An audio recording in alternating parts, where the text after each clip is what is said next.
It's week 2 of the NFL, and we'll see Foye Oluokun. He put up numbers last week with a 9-tackle performance. It's the Jaguars and the Falcons, and it's coming up next on EA Sports.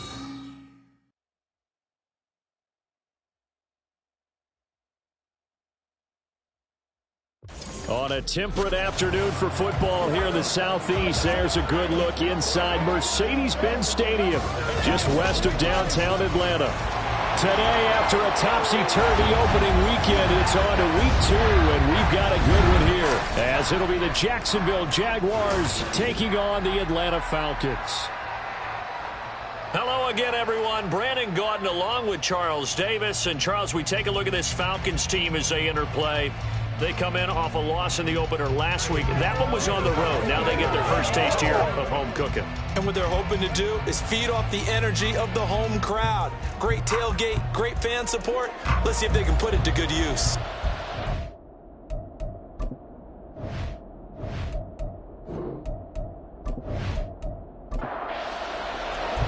The first game's out of the way. Time to buckle down for the long season ahead. And we're off in week 2. This taken in right around the goal line. And he had no room to run as he's tackled down inside the 20. So here's the first drive now for the Jags. They're led by the number 1 overall pick in the 2021 draft, Trevor Lawrence. And you want to talk about enormous expectations being placed on a quarterback. How about what Trevor Lawrence faced coming out of college? But the good thing for him, he's used to it.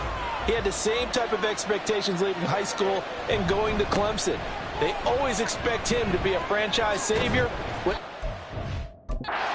joins, and to his credit, he shouldered those expectations and is doing everything in his power to follow through.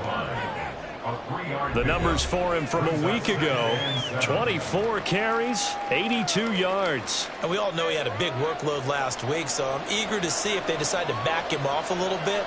Personally, I hand it to him 20-plus times again. When a running back's locked in like he is, I want him to keep touching the football. Meanwhile, Lawrence's throw taken in by Ridley here. And they're able to get this one across the 35. 16 yards that time on the pickup for the Jags and a first down.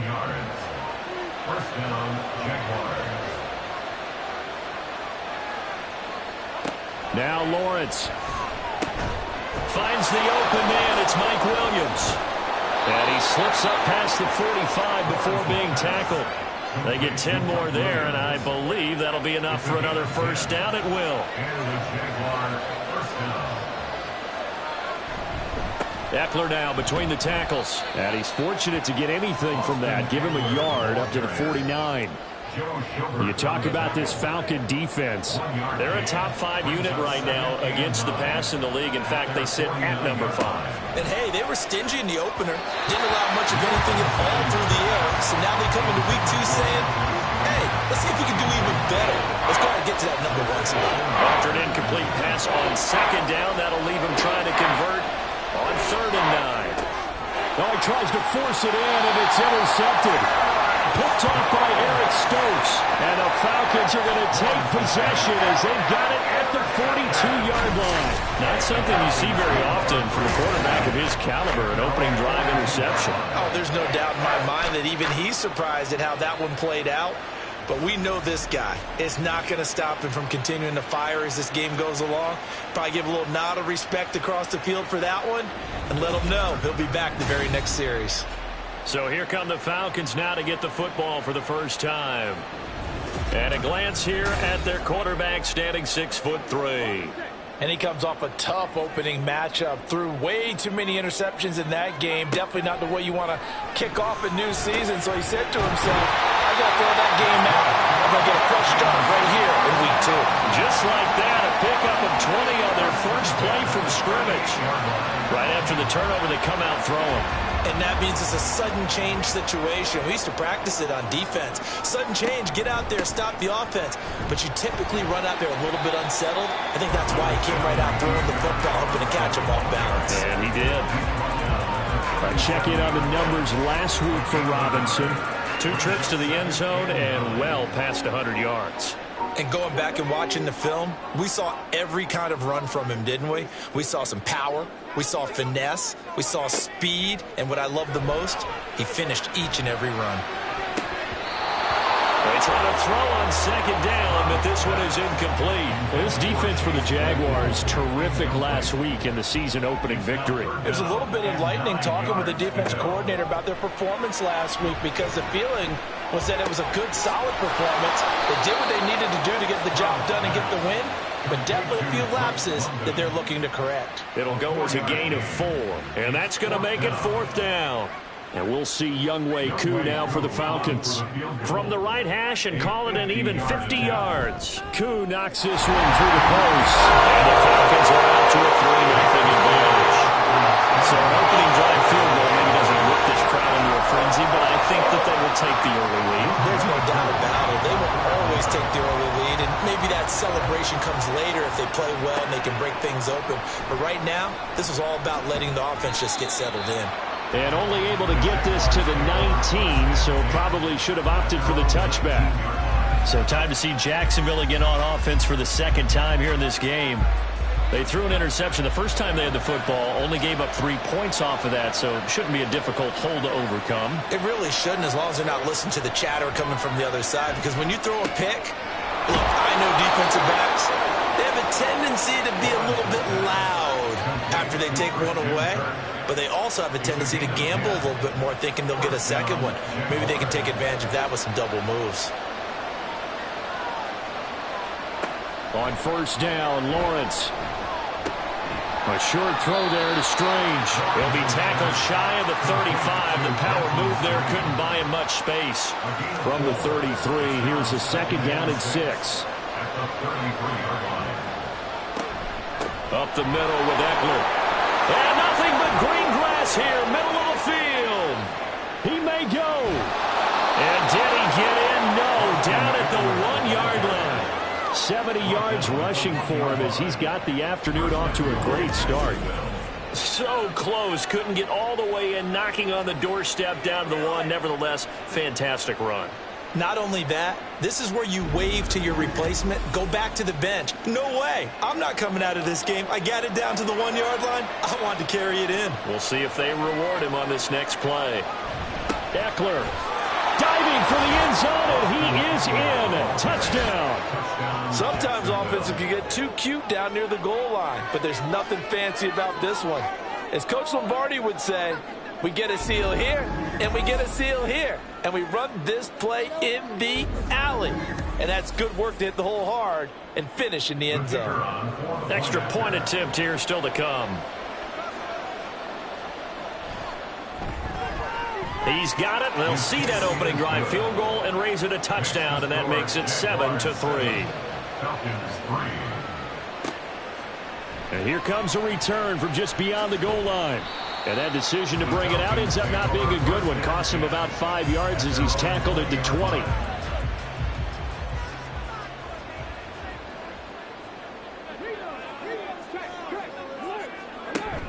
Stroud off the play fake. That's caught by Gabriel Davis. And they work this well upfield across the 45. A good pickup there, 26 yards. Certainly no settling into the drive there. They came right out on the first play and attacked the middle of the field for a big gainer and a first down. A big hitter to start the drive has him up near midfield here for 1st and 10. Straight ahead, it's Robinson. And a good push there defensively as they stop him at the 48. Gain of just 1. From the 48-yard line, here's the 2nd and 9. Stroud to throw it. Throw left side complete. That's Davis. Second catch for him today, and it'll wind up a first down. The Falcons had 0-1 in the year following the loss in the opener. And listen, they knew last week they were in for a tough fight on the road. But now here's the home opener and a chance to get things right. And I like the way that you presented that, because the bottom line is they didn't come out of that loss discouraged. They just came home and said, hey, if we do what we're supposed to do, protect our home turf, we'll be just fine. play action. Here's Stroud. Oh, into a sea of defenders and intercepted. And the Jags are going to take over at their own 11-yard line. Charles, that makes now 5 interceptions and not even 5 quarters. Remember, he threw 4 picks last week. And this turns into a tough situation because a lot of fans, the first thing is, oh, well, we need to change quarterbacks. This is your guy. This is your elite player. You can't just take him out like that. If I'm the coach, I make a little joke and say, you know some big guy, we're going to change the football. So it's obvious that's the problem. It's not you. Keep firing. Out comes the Jacksonville offense as they get set to take over here. Well, certainly they'd rather have the scenario they had last time out, Charles. Remember, they had the short field. They took it in the end zone. Now this is going to have to be a longer, more sustained drive if they want to get points. Yeah, a little bit more of a quick strike opportunity last time by where they were on the field, and you're exactly right about that. But now, backed up a little bit. What's that old expression we love to use? Time to matriculate the ball down the field and try and do it again.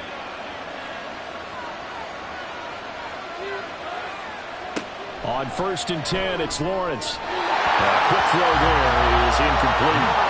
You talk about this Falcon defense. They've been a very good unit against the pass, defending at 5th best in the league. And I'm struggling a little bit trying to really categorize this crew. They're top 10 in the league against the pass, but the bottom half of the league in sacking the quarterback. That doesn't make sense.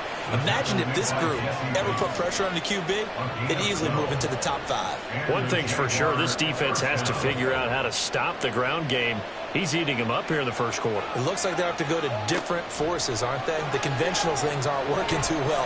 So I remember... The pressure gets to Lawrence, and he'll go down. Give the sack to David Onyemata, the product of Nigeria by way of Canada. So still 14 yards to go, 2nd down.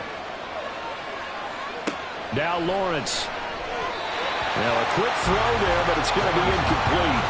Now Charles, got to like what this defense has been able to do these last couple of plays. Yeah, they get the sack on 1st down, then they force an incomplete pass. Now they're just a play away from getting the football right back, but it's a big play. They've got to hold up. And now the 3rd down throw incomplete as well. So it doesn't look like they're going to be able to build off the turnover. Well, the defense certainly did its part. It got them the football. But you're exactly right. It looks like they got to punt this one away. And it's not a turnover, but doesn't it feel like one after grabbing the momentum with the defensive play? Yeah, and they had all that momentum after getting the football and now zapped right back in the other direction.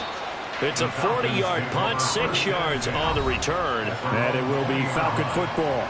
Bijan Robinson leading the offense out for another drive. Last week, a strong showing, up over 100, also 2 trips to the end zone. It's the kind of week that if you said, listen, I'll let you have this type of a game each and every week, you'd sign up for it. You wouldn't try and get too greedy. But let's face it, good runners always want to be a little bit more greedy at the end, trying to squeeze out every last yard. He's going to try and duplicate that and exceed it in this game. 2nd and 5. And they'll go play action here with Stroud. And the Jags get to him as down he goes. Brought to the ground by the linebacker, Foye Oluokun. Chalk that one up to bad acting, I guess, because they certainly failed to sell the handoff, and the pressure stayed keyed in on the quarterback. No Oscar awards for this offense, just a loss of yardage.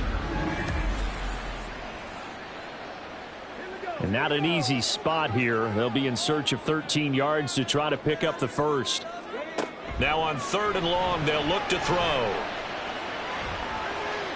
And he'll just toss it away. So he throws it away, and that brings up 4th down. That makes him now 0 for 2 here in the first quarter on 3rd down conversions. And now they'll look to their defense because they need them to step up so they don't fall further behind here in the early going. The punt team on now as Pinion sends this one away. A 40-yard punt, no return. And the Jaguars go on offense, 1st down and 10. And now out come the Jags. The crowd may be losing just a little bit of the edge after back-to-back punts. They want some big plays. They want to see some offense. They want to see somebody break away, whether it's through the air or on the ground.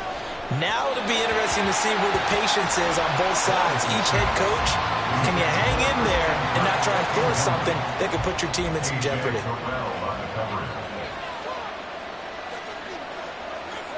Now Lawrence to throw.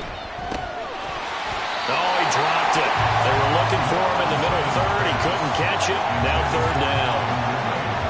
Right where this set of downs started, they need a full 10 here to pick up the first down and move the chains. On third down, Lawrence. Oh, it's intercepted. He was trying to give it to Ridley. Picked off by A.J. Terrell. And the Falcons are going to have the short field here as they'll take over right at the 50.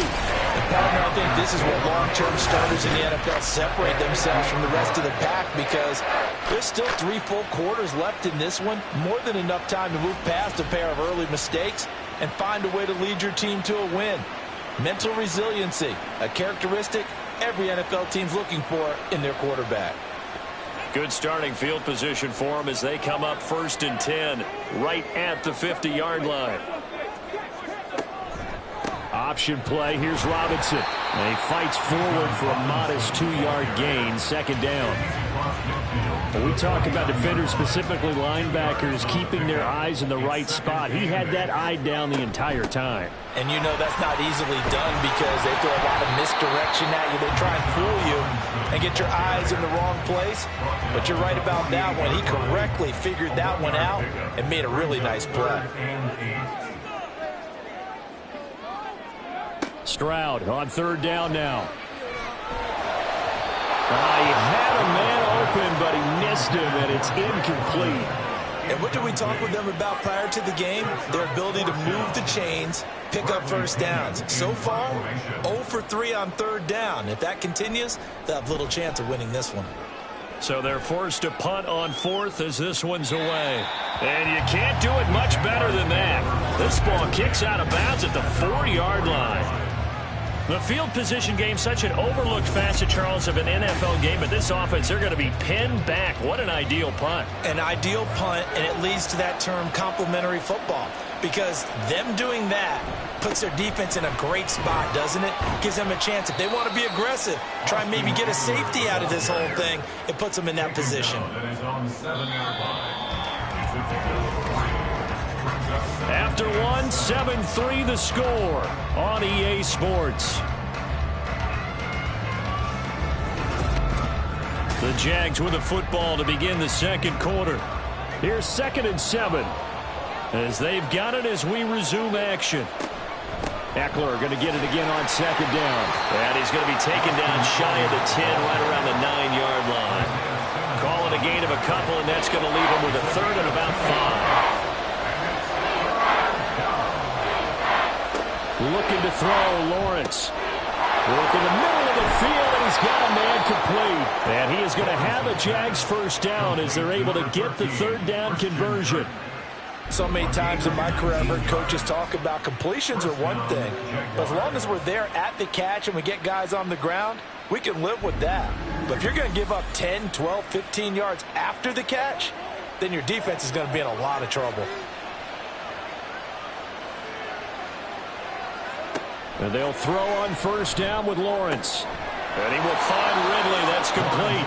And he's taken down, but able to slip across the 35. Working with the lead, trying to get to 2-0. Here's 1st and 10. Running on first down, Eckler. And he'll muscle his way up to the 43 for a pickup of right around 5. That's a really good gain right there. They pick up 5 yards halfway to a first down. The only problem now in the huddle, everyone's going to want to touch the football. Be a lot of chattering now because they've seen that they can move the line of scrimmage. And that's going to be good for another first down as the tackle's made at the Falcons' 44-yard line. Play action. It's Lawrence. And that is caught. It's Ridley. He's going to go out of bounds, but he takes this one down just shy of the 20. 23 yards, the final tally. And defensively, they were in zone coverage there. Do you have to be a little careful? You're losing, playing against a good quarterback like he is, to not play too much zone? Yeah, you have to be careful about how much time you're giving up. I think it's a good point you just brought up. So maybe if you still want to play zone, you go to a zone blitz scheme. And you can drop anyone out of your defensive front. Defensive end, defensive tackle. It doesn't matter. You just exchange someone to bring more pressure towards the quarterback and still try and cover downfield. And they work this near the 5. He'll be stopped at the 6. 15 more there, and they're on a roll. It's another first down. Well, part of why that play works is because the defense has to freeze because they don't know whether he's going to hand it off or keep it himself. And this time, how about that sleight of hand there? Gives it to his wideout. And that indecision defensively, boy, it hurt him in a big way. Pass interference. Defense. And since the penalty occurred in the end zone, move the ball to the 1-yard line. First and goal from the 1-yard line. Costly penalty. Trying to punch it in with Eckler. And he'll take this one in for a Jags touchdown. Austin Eckler with 2 touchdowns on the season, both in this game. And the Jaguars go coast to coast and finish the drive off with 6 points. Well, he finishes off the drive with a touchdown run, Charles. Remember, he also had a catch on this drive as well. And that's what running backs want to be in today's NFL, a complete back. 3 downs, stay on the field, run it, and catch it. And he gets it done. Extra point splits the uprights, and that pushes the lead up to 11. Taking it about the 1. And out a little across the 25 to the 27. The Falcons offense set to go. Their deficit is 11, 14-3, and needing to get something going here as they come up on 1st and 10.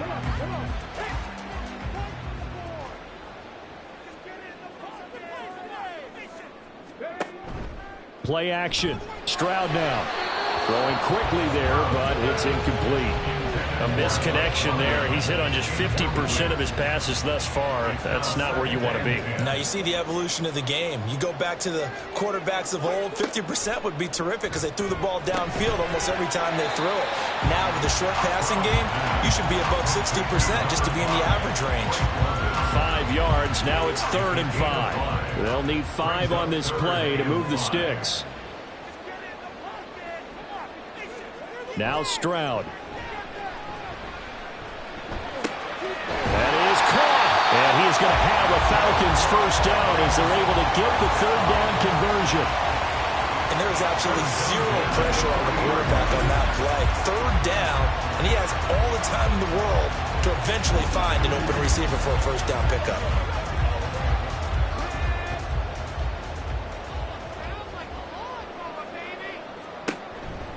On 1st and 10, it's Robinson. And he has a big gain inside the 40 before being dropped. 44 yards rushing for him now on just 6 carries to this point. Yeah, they really needed to get something going, didn't they? They had punted on the last 2 possessions. The running game starting to come to the front for them, providing a nice pickup there to keep this drive going. Meanwhile, Stroud's throw going to be caught by Davis. And he works it past the 30, almost to the 25. This offense finding its legs now. Here's another 1st and 10. Robinson, he'll try the left side. And he'll lose yardage here, going down back at the 28. Officially, it's a 1-yard loss. That's going to bring up 2nd and 11. Brings up 2nd and 11 at the 28-yard line. Stroud sets up the play action. That's going to be caught by Pitts. And they do get him down, but not before he's able to slip it inside the 5-yard line. That one goes for 24 yards. He's certainly done a nice job spreading the field on this drive, and here he finds his big tight end for good yardage. And that's what you have to do. Keep defenses guessing about where you're going to go with the football. 1st and goal, and they got to be thinking a chance to get right back into this football game. Robinson will score. Touchdown and 1. So another touchdown for him on the year now, Charles. He had 2 in the opener last week, and hits pay dirt for a 3rd time here. And with good health, he's got a really good chance to be up there among the leaders in touchdowns scored when this season comes to an end. Quick question, partner. Is it bad luck to toast him with a sports drink? Not at all, partner. I think that's a fantastic idea. Cheers. Extra point forthcoming.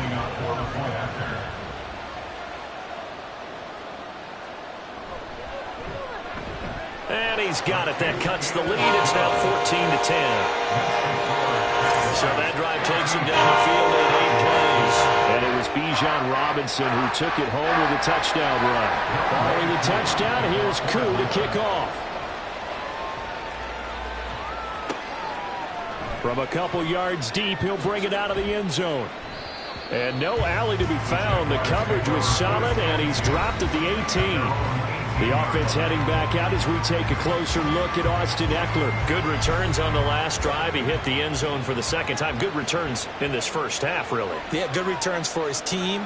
Really good returns for the guy. You know where I'm going. Darn right. Those fantasy guys who have him on their team, they're rejoicing right now, and they have a high expectation that what they've seen already will continue. More. You talk about fantasy a lot, but you don't. Why don't you just play? You know, I'm not good enough to play in a fantasy game. I enjoy watching. You're an analyst. You're an expert. I mean, you were a champ last year. Keep it up. 5th place. Okay. Well, it's a champ in my book. 5th catch of the afternoon, and that gives him a first down. They like going to him in the slot. He catches another one. I think this comes under the heading of until they stop him, why not go back to it? He has something going really well. Great working relationship with the guy throwing the ball, and they keep making the connection. It'll go down as a gain of 6, and that will bring up second down. Brings up 2nd and 4 at the 35-yard line. Here's Lawrence. He'll get this out wide to Eckler. And he'll bring it up here to right at the 40-yard line. A gain of 5, good enough for the first down. And the Jaguar first down.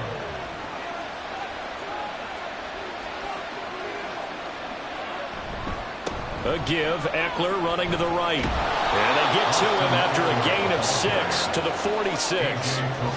This guy's well on his way now to a big game on the ground. It's another good run there. Puts him over the century mark in yardage, and we're still in the second quarter.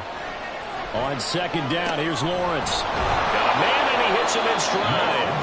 And that's going to be good for another first down as the tackle's made at the Falcons' 41-yard line. First down, Jaguars. Now Lawrence. That's going to be caught by Kirk. This will be stopped about 2 yards shy of the marker. 8-yard gain, 2nd and 2. Brings up 2nd and 2. And we've hit the 2-minute mark in this first half of action. We remind you that coming up in 2 minutes' time, we'll hand you off to Orlando, where Jonathan Coachman will have highlights and analysis of this first half of action. And a hard-working run here as he's got it inside the 20, down to the 17. 120 yards rushing for him as he has been tough to stop here in this first half. So from the 17 now, here's a 1st and 10.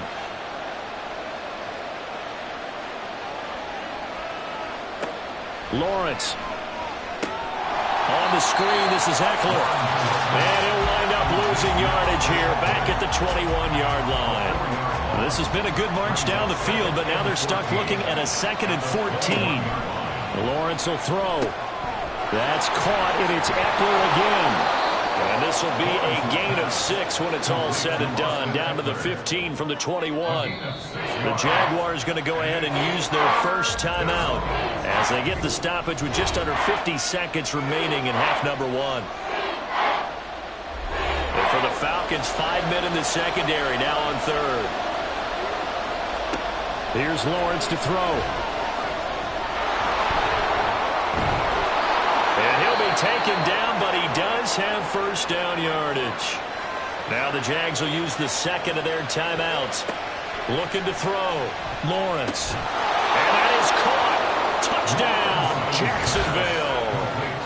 Christian Kirk, his first touchdown of the new season. And the Jags will extend their lead in the final minute of the half.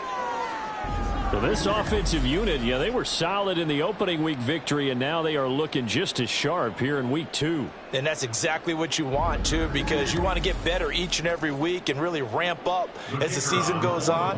I know it's still early in the season and a lot can happen, but this offense, they look like they're going to be fun to watch each and every time out. Point after, right down the middle, and that makes it a 21-10 game. Falcons 10. After the touchdown, Cook now to kick this one away.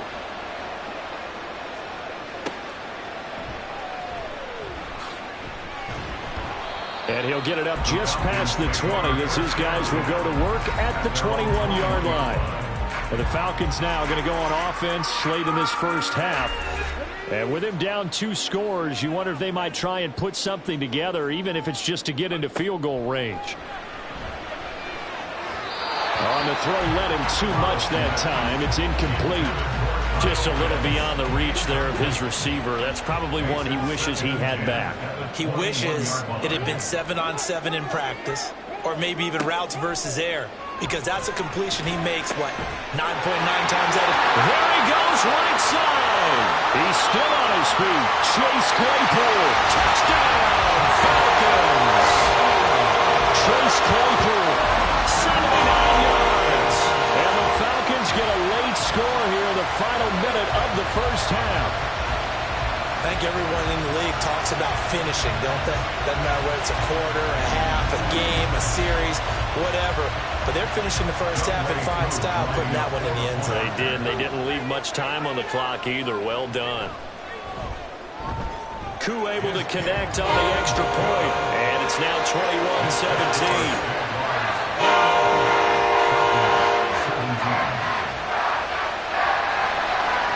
Following the touchdown, here's Koo to kick off. From a yard or 2 deep, here comes a return. And he'll be brought down at the 28-yard line, so the decision to bring it out of the end zone gets him 3 more. The offense heading back out as we take a closer look at Austin Eckler. He's already cruised past the 100-yard mark. We haven't even gone away for halftime yet. He might not want halftime. All right, why cool off? Keep everybody here. Let's stay out on the field and keep going. But all that being said, everything is really working well for them. The play calling's been excellent. The blocking's been terrific. And obviously his vision and legs have hurdled him to this big number so far. We could be seeing something really special here. And we'll see how much they give him the ball here. And he's over midfield and into Falcon territory. So we've reached halftime here in a 4-point game. As we'll send you down to Orlando, and we check in with Jonathan Coachman for our EA Sports Halftime Report. Coach. Okay, Brandon, we'll get you back to you and Charles in a bit. But first, it's time for a trip around the NFL following an eventful opening weekend. Let's see what's happening in Week 2. We'll get things started with a border war, if you will, in the southeast part of the country. Tennessee taking on Carolina. And it's the Panthers who are out in front. Bryce Young with 2 touchdown passes there. From there, we'll jet north to Ohio to check in on the Browns at home at Cleveland Browns Stadium. And you can see, currently they trail in that ball game. The Bills looking to sew that one up, and they look to be in pretty good shape. Finally, let's get to the desert to check on the Cardinals at home in Glendale. And they were winners in that one as they defeat the visiting Seattle Seahawks. Amari Cooper, over 100 yards receiving and a touchdown catch as well. It was Austin Eckler who was the star of that first half. He's over 100 yards rushing for the game already and found the end zone twice as well. We saw a couple of high-octane offenses getting it done in the first half. Both teams had no problems moving the football. And you'd have to think, the team whose defense shows up in the second half is going to be the one who walks out of here with a victory. This fielded right at the goal line. And he won't quite make it to the 25. The Falcons offense ready to get going to begin this third quarter. Well, Charles, in that first half, we saw a fair amount of offense on both sides of the football, and now the team trailing here will start with it in the third quarter. And we both know this coach pretty darn well, don't we? Because his game planning is always on point. And now he's getting the ball to start the second half. How about all the offense that you already referenced in the first half? He'll put that all together and come out with something really strong, I believe, to get things going here in the third quarter. They went with the nickel look defensively, so they had 5 defensive backs in there. Didn't help them stop the run. Yeah, I love that, the nickel look. 5 cents, 5 DBs. But what also happens then? You take a big body off the field in order to insert that guy. So you're taking a big off for a little. And oftentimes you can run the... Touchdown, Falcons! Gabriel Davis, 55 yards. And the Falcons come right out of the locker room and score here in the opening minute minute of the third quarter. As a fan, is there anything prettier than a well-executed post route? No, it's a thing of beauty, especially when it's done like that for a touchdown. The throw, the catch, and how about the run after to get it to the end zone? Coup now for the point after.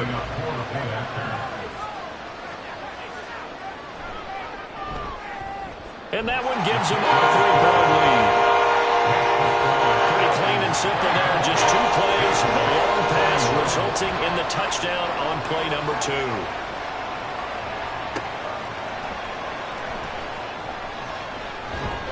And he's up past the 20 to the 22-yard line. Here comes the Jags offense now. Time for their first possession of half number 2. And, Charles, it feels like we're set up for a good second half here. Came out of the locker room, 1-score game. Now the lead has already changed hands. Well, this offense, they've got an opportunity right now to take that lead right back. Yeah, and it feels like you're going back and forth, almost a little bit like a tennis match, right? And we're just already know our heads just keep moving. Which side has it? Which side's going to score? How are they going to go out doing it? A little bit of a challenge for each side, trying to match each other. On second down, Eckler. They get him down, but not before he takes it across the 40-yard line. 159 yards for him on the ground now, as he has been terrific here this afternoon.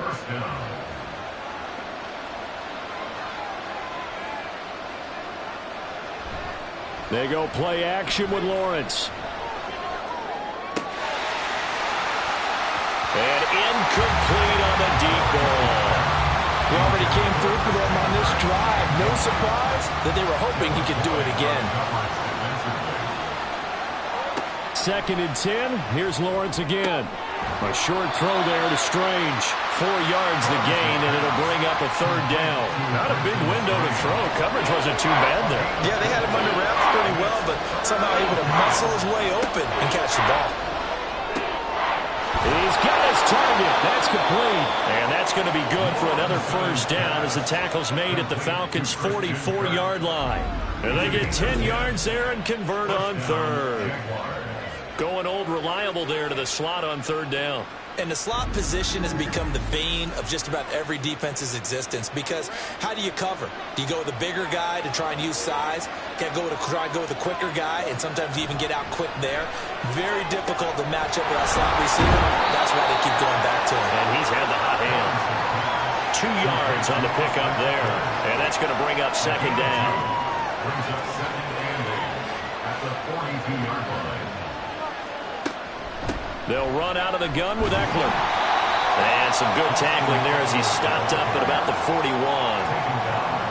Let's give a lot of credit to the offensive line. They've been able to move the ball really well on the ground the entire game. And while that wasn't a huge one, that's okay. They'll take them in short, steady bursts.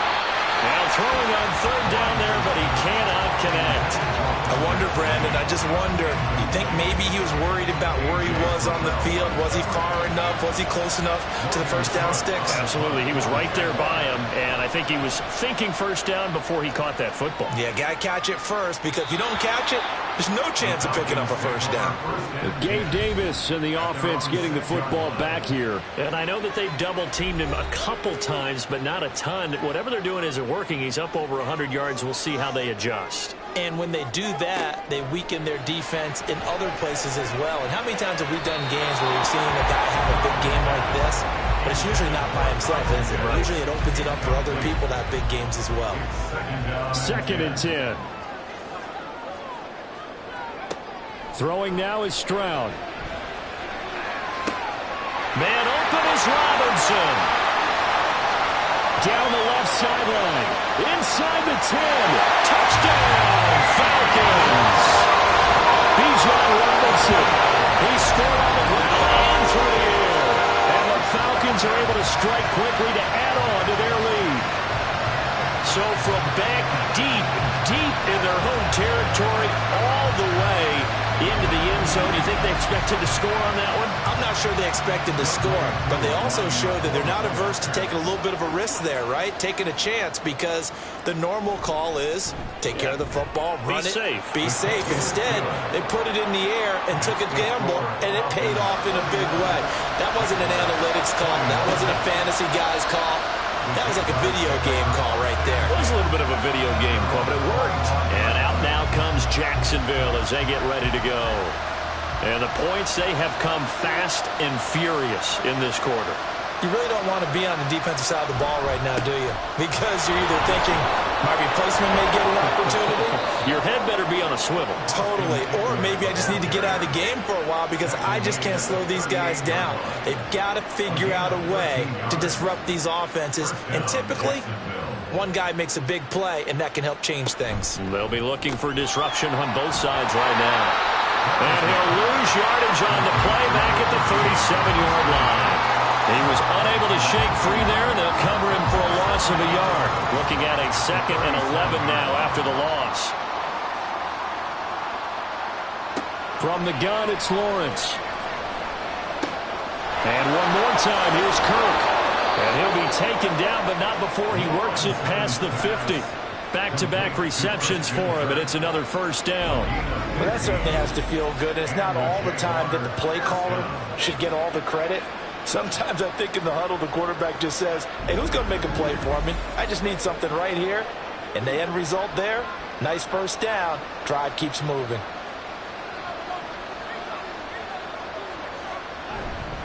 A handoff, it's Eckler.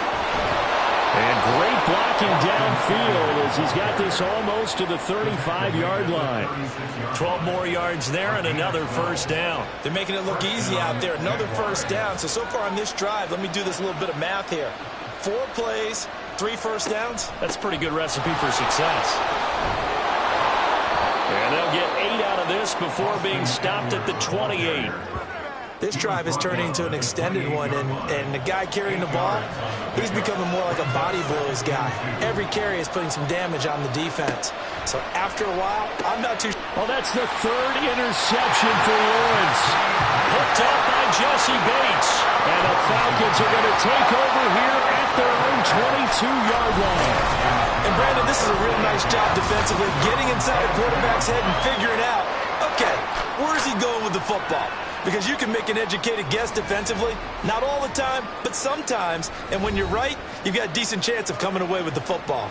Bijan Robinson and the Falcons back onto the field. Thus far, he's been quite the dual threat. Touchdown on the ground, another through the air. He's just so versatile, isn't he? He is, and he's exactly what I think we're looking for in the NFL now out of the running back position. Guys who can do everything running in, but also act as receivers. And I don't just mean, you know, the stopgap guys. I don't mean safety valve. I'm talking about big-time parts of it, whether they're going to split out, whether they're going to swing out of the backfield. Sometimes they act like a true wide receiver, and he's having that type of a game in this one. It'll be interesting to see if he can keep it going both phases. Let's see. That one covers 29 yards, first down. It's a well-designed play here. 3 wide receivers in the formation. They're all going to run deep routes to put pressure on the safeties. And then they let their tight end cut his route off a little shorter and work toward the middle of the field. That's a difficult route to try to defend. Things looking much rosier for him here in week 2. They work with the lead as they've got it 1st and 10. A good space to operate there as he takes this down inside the 45-yard line. 11 more on that one and another first down. That was good, tough running right up the middle. And if the defense can't penetrate and make him slow his pace or change direction, that's often the end result. A little bit of space there for the first down run as that's going to get him about 5 yards. Brandon, 5 yards on that run. Let's get back to the huddle and make sure if you're a back, you spend time with your offensive line and give them credit. Hard to move those 300-plus pounders at the line of scrimmage, and they did for a significant chunk of yardage. Boy, how about the speed with which this offense can get down the field? It's taking them no time at all to get down here, and now they're set up for the 1st and goal.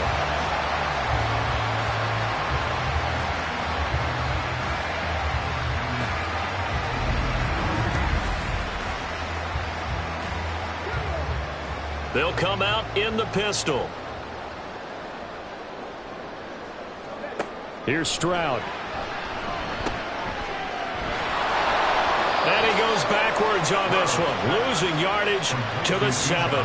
It'll go as a loss on the play. Not what you need down here. It's going to be 2nd and goal.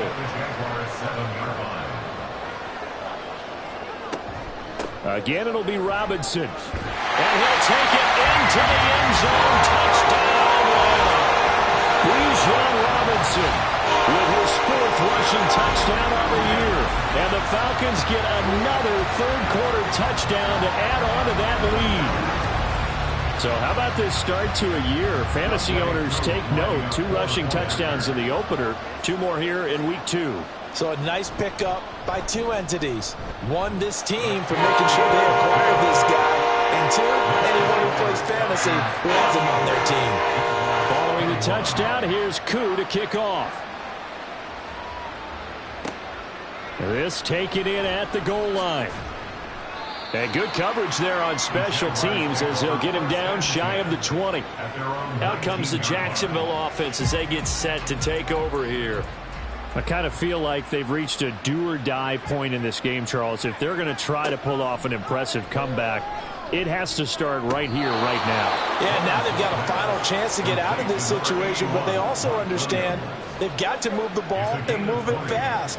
In addition, they need to save as much time so they can get 2 more possessions. Now Lawrence on 1st down. That's caught. It's Strange, the tight end. And he gets this one to midfield before he's brought down. Work to do here to avoid falling to 1-1, but this is 1st and 10 right now. From midfield now, Lawrence. Open man is Kirk, complete. Call it a gain of 6 on the play, and it's 2nd down. It's a pickup of 6. Brings up 2nd and 4 at the 44-yard It's a throw again is Lawrence. He completes it to Ridley. And he gets this one inside the 15, just a yard or 2 shy of the 10. Give him 32 on the play. 1st down, Jaguars. And as they come to the line, they will not be able to get off another play as time has run out on this 3rd quarter. We'll return with more after this break. You're watching the NFL on EA Sports. So signs of life in what's been a dormant offense in this 2nd half. Here's 1st and 10. Out of the gun, Eckler running it. And he'll take this one inside the 10 down to the 8. 3 yards on the pickup there, and it'll be 2nd down. 3-yard pickup. Brings up 2nd and 7 at the 8-yard line. Now Lawrence to throw. Throwing into traffic there, and that's complete. So 5 yards here, 5 on the play. And now 2 yards to go on 3rd down. They'll come to the line, needing only 2 yards to gain the 1st here. 3rd and 2, now Lawrence. And he's going to go down. Sacked back at the 13-yard line. Credit the sack to the safety, Jesse Bates. You can almost see all the defenders rubbing their hands together with glee because we all know they relish the chance to bring down a quarterback of his caliber. Anyone who brings him down has plenty to talk about. Not just a sack, but a big win built off the efforts of this defense. Now a field goal try coming up here for the Jags. From the left hash, a chip shot here. And his kick is good. And that will close the gap down to 14. Well, with that field goal, you can argue they needed to get back within 2 scores, and they did indeed do that, but still a pretty uphill battle. Still got to take 2 fourth-quarter touchdowns to get back into it. And as you and I know, that's a tall order against any NFL defense. They're going to need their own defense to make some plays as well to give them an opportunity. And he'll be brought down right on the chalk of the 20. Here comes the Atlanta offense now ready to take over here. Well, there are 2 scores on the plus side. Still time here in this 4th quarter, but maybe you start thinking about playing keep away? Yeah, I think here's the situation. You're not thinking touchdowns anymore. You're just thinking 1st downs. To keep up with your theme there playing keep away, 1st downs, they can't touch the ball. Throwing on 1st down, but this one winds up to be incomplete. They certainly thought he had an open look beyond the 1st down marker to his receiver, but they just couldn't connect, and that will send them back to the drawing board. 2nd and 10, Stroud to throw yet again here. And this one is incomplete. We know it's not an easy job to go out and catch passes when people are trying to tackle you and knock the ball away. But the bottom line is, that's a pass he's got to have and a pass he should have caught. He's got him in, complete. And they're going to have this across midfield and inside the 45. A first down and then some, 36 yards. And this is seemingly how it's been all game long. This defense has been just a step too slow. And here they're burned again. Another big play.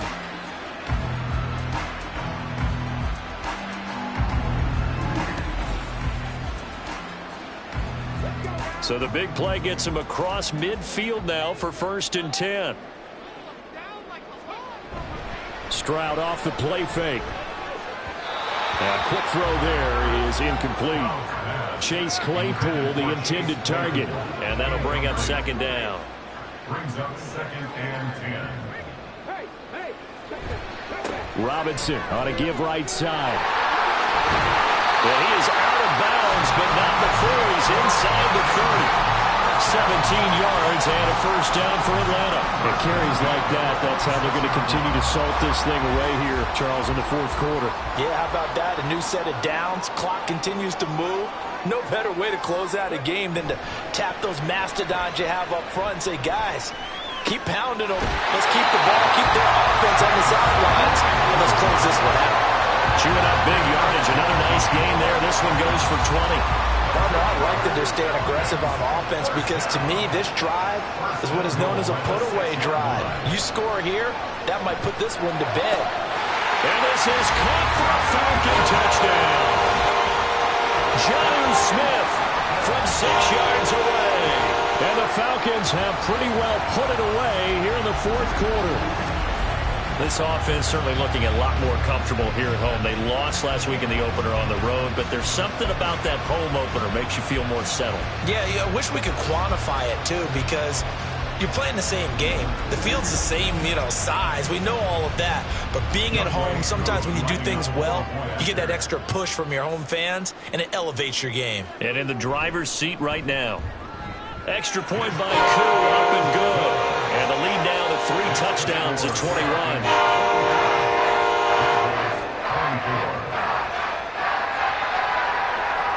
Following the touchdown, here's Koo to kick off. And here comes a return from just beyond the goal line. And only able to get this to the 19, so probably should have opted for the touchback. And out now comes Jacksonville as they get ready to go. Where we stand right now in the 4th quarter, this one pretty much out of reach. And, Charles, I know they're going to be disappointed about several things with this ball game, but the self-inflicted wounds, they've had several turnovers. You would have to think that's going to be something they're going to discuss heavily in the film session in the coming days. You're absolutely right about that, partner, because they're going to have to sit in that film room and watch every error that they made and figure out how to not do it in the future. And mentally, I think a lot of the guys are already starting to think about, okay, how do we put this behind us and get better for the next time out? This, they'll use as motivation for the rest of the time that they play to hopefully never be in this type of situation again. And now the 3rd down throw incomplete as well. That incompletion is not a surprise with the way that this one has gone, and the frustration, the body language is evident everywhere. This team, they've really been put through the ringer in this one. Here we go. Gotta have it. Lawrence. And that's going to be incomplete. The Jags come up empty on 4th down. And the Falcons will take control of the football in great field position. Well, at this stage of the game in the 2nd half, down 3 scores, I guess they felt like they needed to push. And let's face it, with this deficit, if they give up another score here after they didn't get it, does it really matter? Right. It really doesn't. They had to go and try and make something happen if they had any chance of winning this game. Stroud to the air on 1st and 10. Over the middle, that's caught by Claypool. It'll be a gain of 5, and it'll be 2nd down. Brings up 2nd and 5 at the 16-yard line. Hand off to Robinson out of the shotgun. And tackled down after a gain of 3. Leaves him with 1 yard to go on 3rd down. So they just need 1 yard here to pick up the first down. 3rd and 1. Stroud. Work in the middle of the field, and he's got a man complete. And the Falcons are going to have 1st and goal coming up as they're able to convert there on 3rd and 2. A much better effort we're seeing from him under center this week versus last week when he threw 4 picks. He has thrown the 1 in this game, but you're right. When you cut it down from 4 the previous week, and we always talk about adjustments, well, he made some in practice, and he continues to work on it during the game. I'm sure he's getting plenty of reminders about how to stay in the moment, stay focused on the task. And he's got him in the driver's seat here in the 4th quarter. On 2nd down, it's Stroud. That's to the pylon and incomplete. Well, their passing attack, even though that one was incomplete, has been really sharp in this one. It's resulted in a lot of touchdowns, and it looks like they're not going to stop throwing the football until the very end of this one. Well, that will certainly make everyone involved on offense pretty happy because that gives them all a chance to pad their stats a bit. But as far as the actual need, you and I both know they can just run this clock out because this one, it was over a long time ago. Kuhn knocks this one through the post, and that will extend their lead even further. Well, ultimately not really sure that they're going to need those 3 points, but they'll take the 3 and they pad that lead. Yeah, this one's already wrapped up, but you and I both know if you're an offensive coordinator, you never let up on the gas unless the head coach tells you to do so, and maybe you've actually clicked him off in your headset so you can keep calling plays and trying to add to this lead. Out comes the Jacksonville offense as they get set to take over here. Well, this game, it has had no shortage of offense. They've been able to put up a decent amount of points on this side, Charles. They just have not been able to keep pace with the other offense they're going against here. Yeah, that's a good way of pointing things out because now it's not a total loss because, as you said, they've scored some points, so there's some plays they can build on, moments where the game plan actually worked. But overall, though, they were just out-personnel. They were going up against a team that's playing at an elite level. And this will be a Jaguars 1st down as he gets this up past the 30 to the 32. From the 32 now, here's 1st and 10. 1st down, Jacksonville. Draw play, it's Eckler. And this will be a Jaguars 1st down as he'll get this up to about the 42. Consecutive plays now where that offensive line has really created a lot of space. And we've seen the confidence rise, haven't we? It borders on arrogance now, and that's that good arrogance, believing you can run the football whenever you get good and ready. Now left side on the swing pass. And he's able to get this one out closer to midfield across the 45. From the 47, it's 2nd and 5. Brings up 2nd and 5. Now Lawrence. And completes it to Kirk over the middle. So give him 5 yards there on the pitch and catch. And they'll be faced with a 3rd and inches. From the shotgun, Lawrence. Oh, he had him. He was open, but he couldn't get it to him. It's incomplete. Well, how about the coverage we just saw him break out on 3rd down? Dime defense, blanketed the field with extra defensive backs and speed, unable to find an open hole to complete that pass.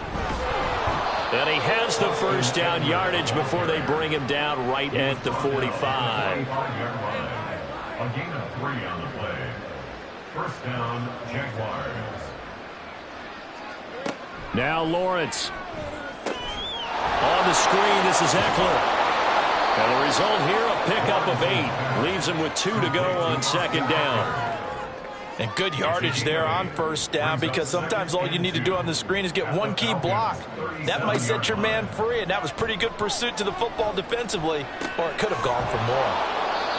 3 yards there, good enough to keep the drive moving. Well, they've certainly done a nice job spreading the ball around on this drive. This time he gets it out to his back, and it's another nice play and another 1st down. They've got the defense on their heels a little bit. They're reacting instead of being aggressive and making plays. And brought down, but not before they're inside the 25.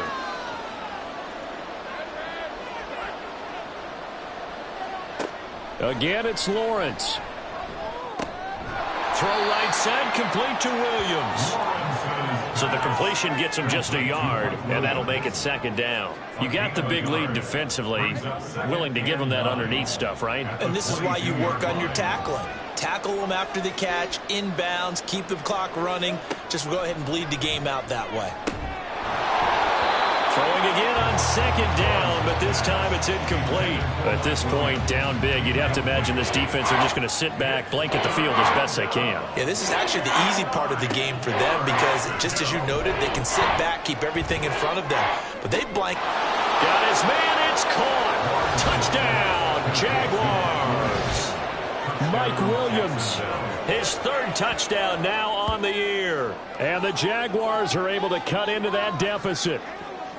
Heck of a start to his season. He had 2 touchdowns in the opener last week, another one here in week 2. Well, I don't want to call him a touchdown machine this early, but sometimes you get locked in, and you feel good about things. You get into that zone, and those touchdowns come in bunches. He may be off to that kind of a start. It's like he was shot out of a cannon. I would imagine success this early, great momentum going forward for the rest of the year. He keeps this up, they'll soon be chanting MVP anytime he touches the ball.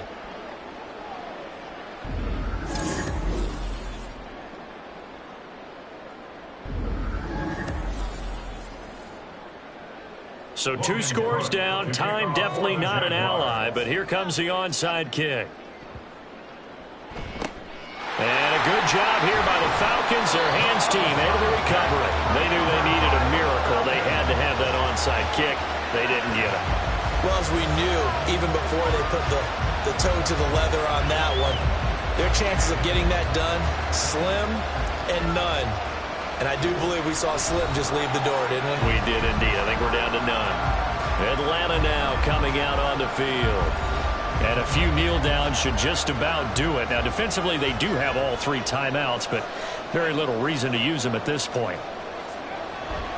We've got to have 2 hands on the football here as they run on first down. And he gets forward up the middle, but only for a couple. It'll be second down. He's going to get it again. Just looking to get forward and protect the ball. And he is going to have a Falcons first down. And it would appear that that's going to be the one to do it. The Jaguars now will use the last of their timeouts as they get the stoppage with 65 seconds remaining. And they take a knee.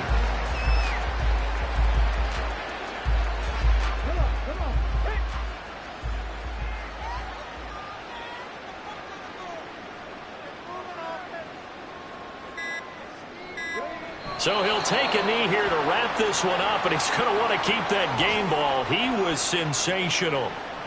Good bounce back win. They take the knee. Can't stop the clock defensively. Tough opening week loss, but now 1-1. Shows that they handled things really well. A lot of teams panic after a week 1 loss, and they start to think that the sky's falling. This team realizes there's a long season, and they feel very talented, and they get it done in this one.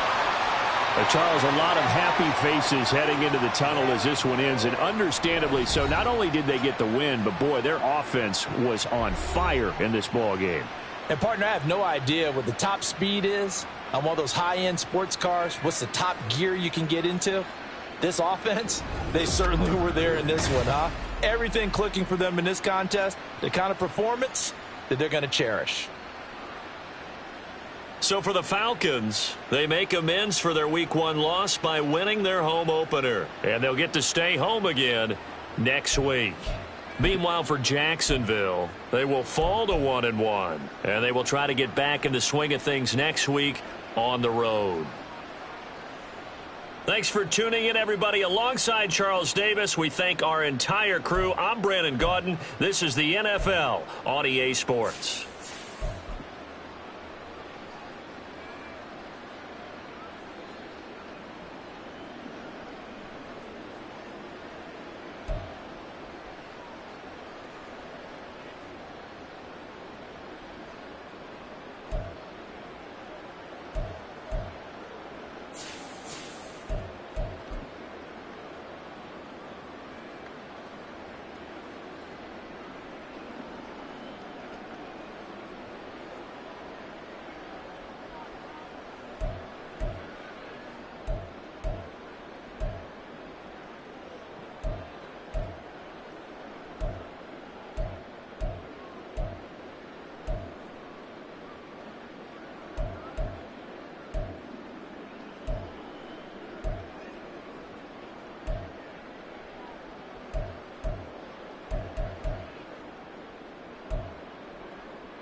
It's week 2 of the NFL, and the spotlight is on these Chiefs, leader at quarterback.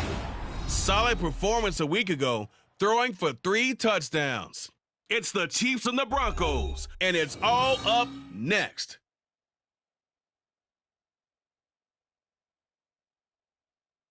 From one of the loudest venues in the NFL, there's a look at Arrowhead Stadium here in Kansas City. Today, after a topsy-turvy opening weekend, it's on to week 2, and we've got a good one here. As it'll be the Denver Broncos taking on the defending Super Bowl champions, the Kansas City Chiefs. Hello again, everybody. Alongside Charles Davis, I'm Brandon Gaudin. And Charles, we look at this Chiefs ball club. They've been buoyed by getting 2 home games right at the start, and they come off a good victory in week 1. Meanwhile, for the visiting Broncos, they come...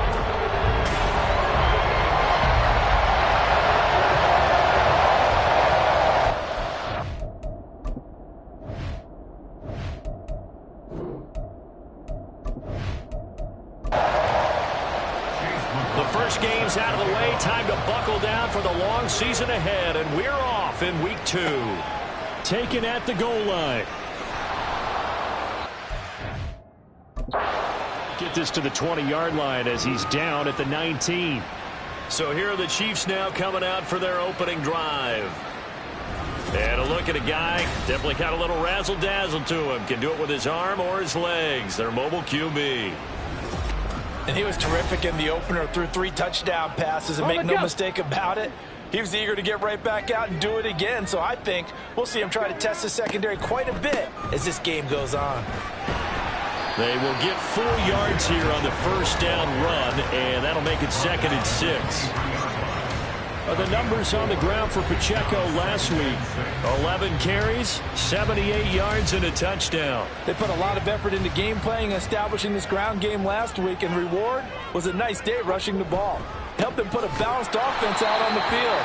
And that carry is an indicator that this ground game wants to be established again this week. A tough spot here on their opening drive. This is 3rd and 7. Now back to throw. He's got his target. That's complete. And he will have the Chiefs first down as they're able to get the 3rd down conversion. Well, you want to make sure that on an opening drive that you at least stay out there for a while and get into the flow of the game. A 3-and-out would have been problematic, but that's a good throw there to ensure they get another set of downs.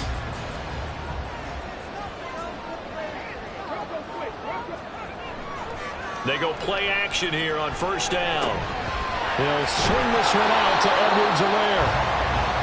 The Chiefs at 1-0 on the year following the win in week 1. And they've gotten a pretty good deal from the schedule makers as well. Home dates in weeks 1 and 2. And I would believe that they would need to take advantage of that, partner, because as you can imagine, the road dates will pile up later this season. So this is a great opportunity for them to put some early distance on the rest of the division and create a little bit of a cushion for them for later in the year. Brings up 3rd and 4. They'll look to throw again. Able to find the open man. That's complete. And this is going to be another first down as they'll make the tackle at the Broncos' 34-yard line. Nice 3rd down conversion and even 20 yards. Really a solid start here on the opening drive, Charles. He's now 4 of 4, and they're already in plus territory. Brandon, he's been so precise to start this game, like we're watching an operation taking place right now. Master surgeon at work. Again, he'll drop to throw. That'll be caught by Rice. He's going to go out of bounds, but he takes this one down just shy of the 20.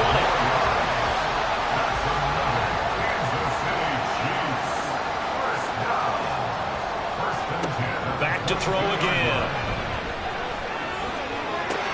Looking for Godwin, and he's got him complete. And he'll go out of bounds in the red zone just inside the 20. 2nd down and 4. Out of bounds at the 16-yard line. A 6-yard pickup. They'll stick with the passing game as he looks to throw. Anytime he reads man coverage, I don't think it's going to be the only time he'll try to hit that route to the outside in this game. He'll test the perimeter, but that time they were up to the challenge.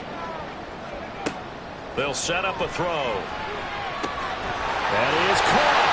And he'll be taken down, but he does have first down yardage. It's a gain of 8, and it'll wind up moving the chains. question, this is exactly how they wanted to start this football game. And nice pass there. Now they're set up beautifully, Charles, to finish this off with a touchdown. Yeah, but they've still got to finish it off, partner, and that means they've got to execute at this stage of the field. So we've seen many teams march it right to the goal line and not cash in. They've got something dialed up here that puts it in the end zone. And they'll get this from the 8 to the 5. Pick up a 3. And the ball smack dab on the 5-yard line. Here's 2nd and goal. They'll set up to throw. And in for the Chiefs touchdown. A great effort there. His first touchdown here of the new campaign. And the Chiefs get the upper hand as they're on the board first here this afternoon. A long opening drive, but a very successful opening drive. We call that methodical, I guess, when it takes that many plays. Methodical and almost like a boxing match where you're hitting them with body blows. They can withstand them here. Look, they gave up the touchdown, but you don't feel like a knockout is there. But they keep doing that in the 4th quarter. That's when the knockout occurs. It becomes tough for that defense if they're on the field that long. We'll see if they can continue that in future drives. Now after the touchdown, here's Butker on to kick it away. This taken in right around the goal line. And he'll get it up past the 20 to about the 22. So here are the Broncos now for their opening drive. They're led by their quarterback from the University of Alabama, Mac Jones. And he certainly had his share of struggles in the opener, threw a couple of ill-timed interceptions in the game. So that was something that was harped upon all week in practice. Because if he's going to help this team be a winning one, he can't give the football away like he did last week. Now Jones. And this will be incomplete. Physical play on the football there, and it's 2nd down. Here's 2nd and 10. Throwing Jones. They've got his man complete. And they've got it well across midfield down to the 40 before it's all said and done. A big pickup of 38. When teams practice their plays during the week, they're hoping that it's going to pay off on game day. So it sure has to feel good for them when they hit them during a game. And they hit that one there for big yardage. So the big play moves him all the way across midfield to the 40 now for 1st and 10. They'll run it for the first time with Williams. And here he'll be brought down a little shy of the 35 at the 36. The numbers for Williams a week ago: 18 carries, 77 yards. Nice solid showing from him last week. Didn't blow the roof off with his numbers, but he certainly had a quality day and produced when called upon. Williams going to get it again on 2nd down. And he won't get much. Maybe a couple. Down inside the 35 to the 34. Here's 3rd down and 4.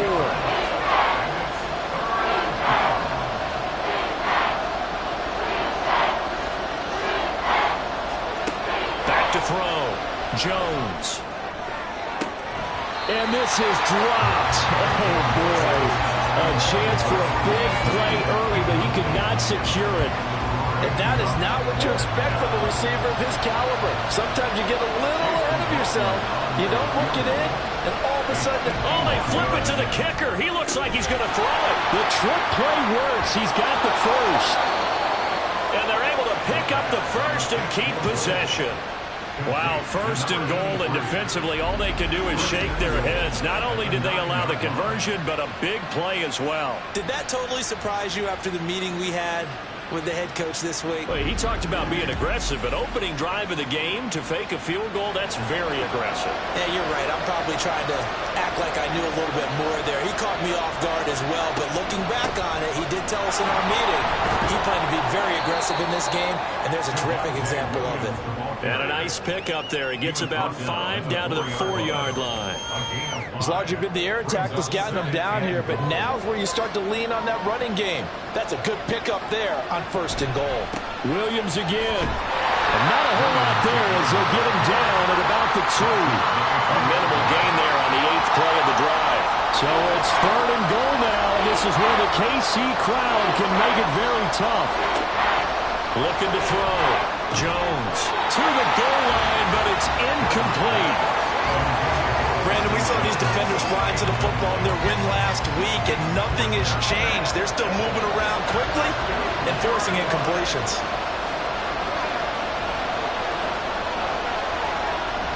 Here we go with Williams. And he's not going to get in. They stop him at the 1. Williams stopped up short of the goal line on 4th down. And the ball's going to be going back to the Chiefs. Well, I guess they wanted to get that touchdown right back on their first drive, but failed to do so. And what they have to be careful of is pushing so hard to stay right there, to stay even with their opponent, that they gas themselves out. You know, it's almost like horse racing. Sometimes you don't want to take your horse right to the front and let them do all the work and then someone catch them at the end and pass them up. You want to make sure you moderate what you're doing along the way and then go for the big finish. Looks like he's going to get a couple here on this first down carry, and that'll make it 2nd and 8. Here's a 2nd and 8. 2 yards on the pickup. It's 2nd and 8 at the 2-yard line.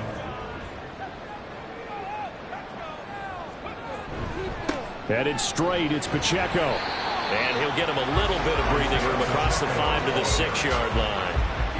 Well, they didn't get a whole lot out of that one, but I think you got to continue to try and run and try and keep the defense honest. You mean or else they'll just sit back, dare you to throw it on every down? Yeah, you get your quarterback hit a lot that way, too. That's complete to his receiver, Godwin. It'll be a gain of just a yard, and that's going to bring up a 4th down. Well, we hear so often how tackling has become almost a lost art in the NFL game, but it's so important to tackle well on these receivers, especially in a play like this one. 3rd down, they gave him the underneath stuff. You got to go up and make the tackle right away. That's taken at around the 40. A very good kick there, but 15 yards on the return. And it'll be a short field for the Broncos as they take over 1st and 10. So now the second drive offensively coming up for the Denver Broncos. Now, early on, you know, Charles, every game could be called a measuring stick game. But I think when it comes within your division like this, it's a measuring stick game with a little extra intrigue. I would agree with that totally because all division games have a little extra to them. But I like where this game is situated because at this stage of the season, it has that little extra juice, but at the same time, it's not a make or break if this were, let's say, week 15, 16, somewhere in that neighborhood.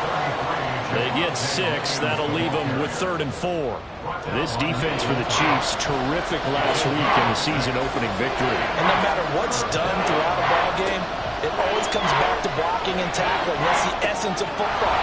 But I think it's hard for people to understand just how difficult it is to tackle, especially open field. Very few missed tackles on tape that I saw last game. This team does a nice job of getting their opponents on the ground. So they'll come up 1st and 10 now from the 33. From the shotgun, he'll look to throw. Throwing the out route incomplete. That's Lindsey. And all the way inside the 15 before they drop him. An excellent pickup of 20 yards.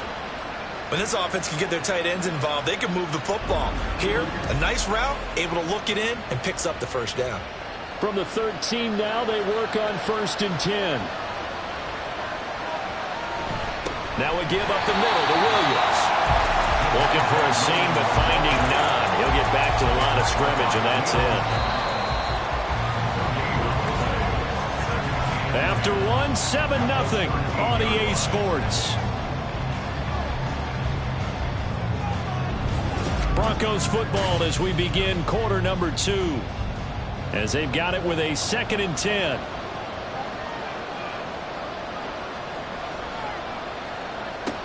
Back to throw. Jones. Toward the end zone, but that's going to wind up incomplete. Oh, they were so close. That close to their first points of the game. Just needed to hang on just a second longer. But he couldn't complete the process of the catch through the jostling from the defender. And now the 3rd down throw incomplete as well. The Kansas City defense tough to throw on there. And now it's 4th down. Oh, that's going to hurt a bit because they needed to come through with a completion there. Now a drive that started with great field position is facing 4th down. And his kick is indeed good. And they are on the board, but still trailing. It's 7-3. So they're able to end that drive with 3 points in this one-possession ball game. And ideally, you want to end every drive with points. Most quarterbacks would tell you, let's end it with a kick, right? A PAT, that's number one. Field goal you'll take. Punts, you really don't want to do that. In this case, they'll take the field goal and get prepared for the rest of the game. So here are the Chiefs to take over. They were able to defeat Houston last week. They lead things here as well as they try to make it 2 victories in a row.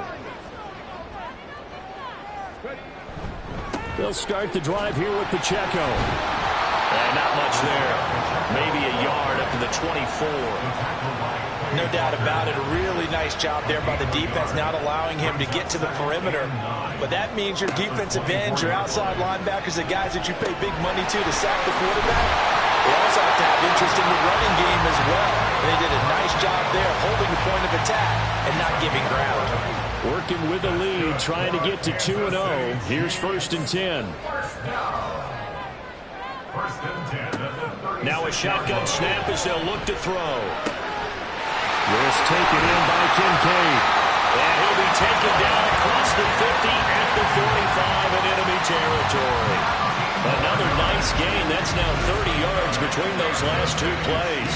I know sometimes we can get fooled when we watch him make catches, as we just saw him do there, because he really looks like a wide receiver the way he goes about his business. Yeah, 230, 240 range. Yeah, not super huge.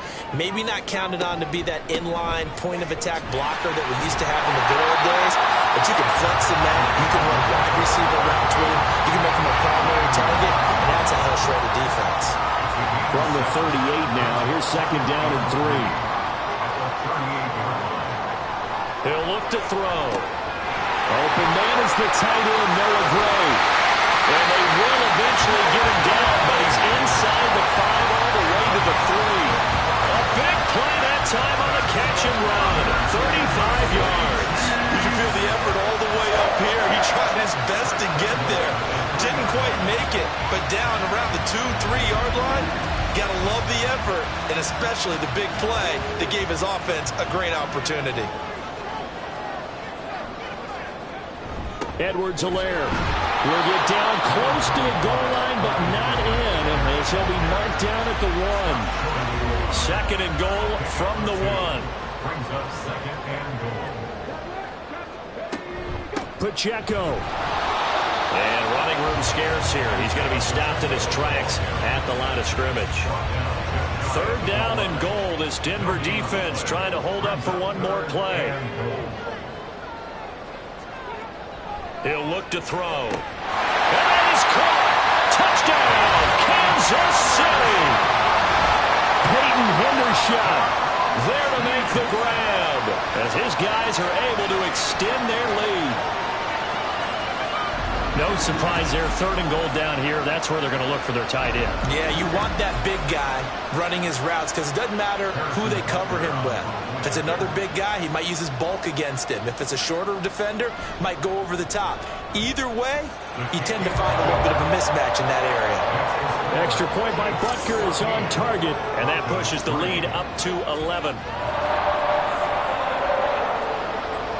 Now after the touchdown, here's Butker on to kick it away. This fielded right at the goal line. And they'll be backed up to start this drive as he's taken down right around the 15. So the Broncos coming out now.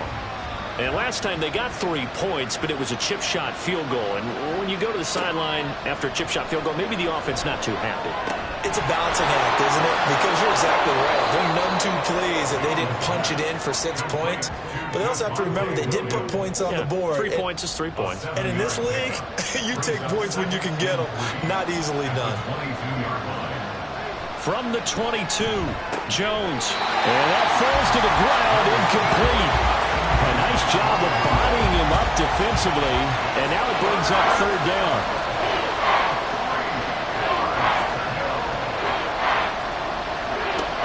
Looking to throw. Jones. Man open left side. It's Williams. He's got room past the 30. And he'll have this past the 30 prior to going out of bounds. That one going for a gain of 11 and a Bronco 1st down. Yeah, these are the types of plays they're going to need to hit on if they're going to get back into this game. It hasn't been the greatest of first halves, but this is a nice throw here on 3rd down, and they keep the drive going.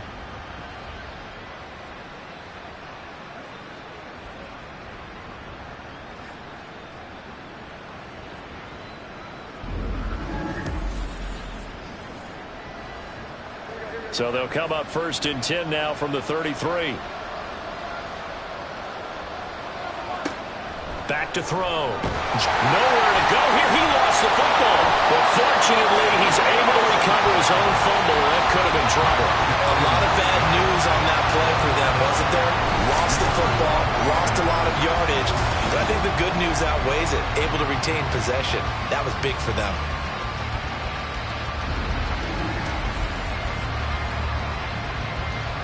So they keep the ball, but work to do on 2nd and long. They give it to Williams, running right. And this one goes nowhere. Losing yardage back at the 22. Just a 1-yard loss that time, but that's not what they needed. Now they're dealing with a 3rd and long.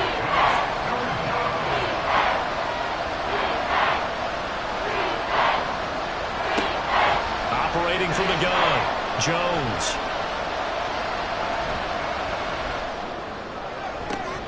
Oh, this is taken in. It's complete. And he'll be taken down, but not before they work it across midfield. A real letdown defensively. That was 3rd and a bundle, but they allow the conversion. Well, as my dad would say sometimes, I'm just scratching my head here trying to figure out what was going on there defensively. How did you lose him in the middle of the field? If you're going to lose a receiver, make sure it's someone on the short side of things, not deep downfield, that can hurt your defense. Throwing on 1st down, but this one winds up to be incomplete. So another incompletion there. He's hitting on fewer than half his pass attempts in this one, and that is not a winning formula. Yeah, so let's make sure we give a little bit of credit to the defense here. They've given him a lot to think about, a lot of different looks, and he seems a little bit confused trying to complete passes. They do get a couple, but they'll be left staring at a 3rd and 8 coming up. They'll be in search of 8 yards here as they hope to convert the 1st down. To throw on 3rd down, Jones. And that is incomplete. Oh, he had a defender right there with him to force that to the ground. And 4th down now coming up. On 4th down, here's Jamie Gillen on to punt. Only 2 punts for him last week in the loss as he gets this one away. Their quarterback leading this offense back out. He had 3 touchdown passes in that game a week ago. He's got 2 already here in this first half as his guys start 1st and 10. They'll try and start this drive in the air. Rifles one, and that's going to be intercepted. Picked up by Jalen Ramsey. And he will not get all the way home, but he will take this back down to about the 2-yard line. So that changes things. You get the interception, and then to boot, a good return tacked on. And really, it was down to him versus the quarterback on the return, and that's one you would think the defender would win. But a nice job there of seeing the play all the way to the end and making the tackle by the QB. And Denver getting set to take the field. And they begin in a glorious spot, to say the least. 1st and goal at the 2-yard line.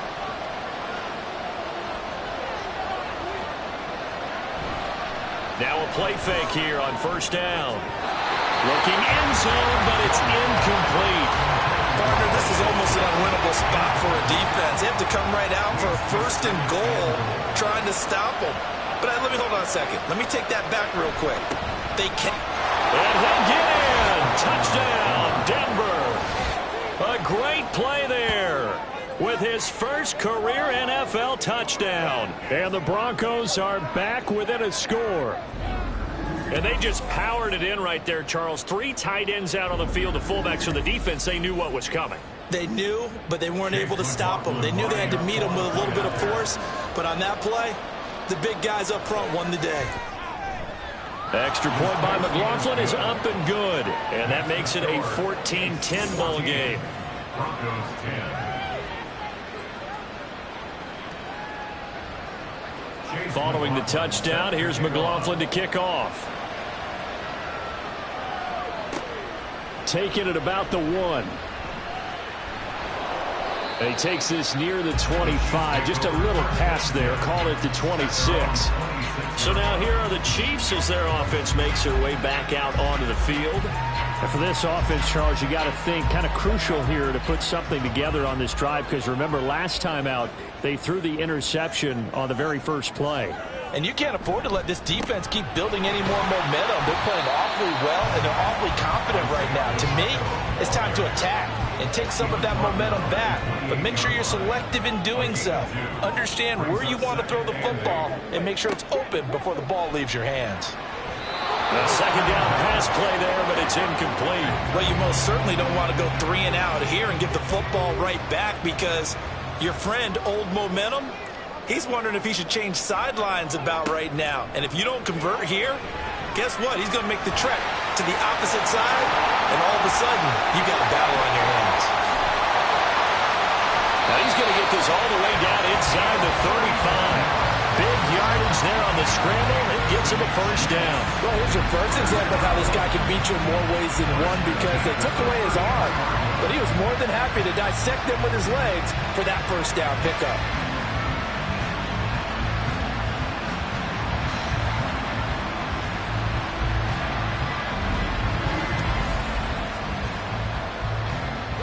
So the big play changes the complexion of things. Here's 1st and 10 just outside the 30. They'll look to throw here. And a quick throw here, that's complete. And that's good for a gain of 6, and that'll bring up 2nd down.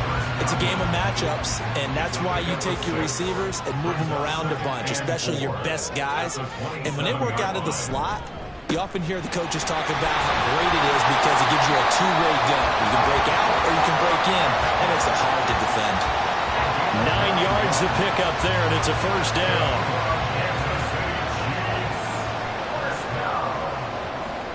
First and 10 at the 17-yard line. Back to throw here. That's going to be knocked away and incomplete. I see the surprise in your face there, partner. That is a rare incompletion from him. He's been on point this entire game. He has percentage completion-wise way up. Not that time.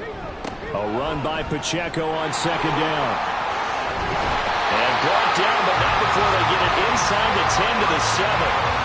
It's a good gain of 11. Sets him up 1st and goal. We both know it's difficult, but they've made it look effortless out there.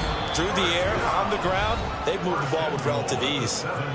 2 minutes remaining in this first half of football.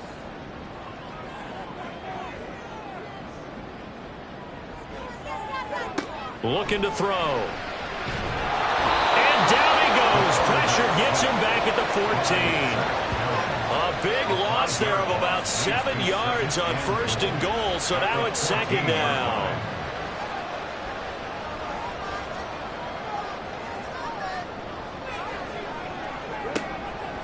Out of the gun, they'll look to throw. And pressure coming, and they got him once again. That time, multiple defenders getting pressure, and it's a loss of 6. 2 straight sacks have them backed up now for a 3rd and goal.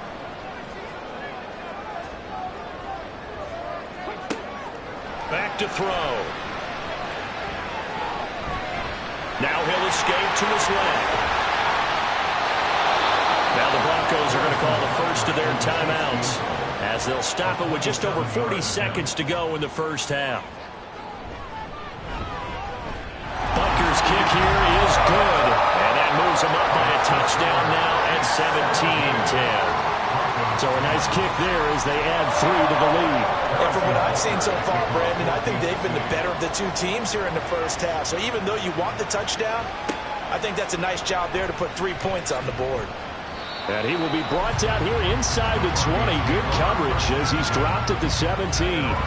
The Broncos going to go on offense now late in this first half.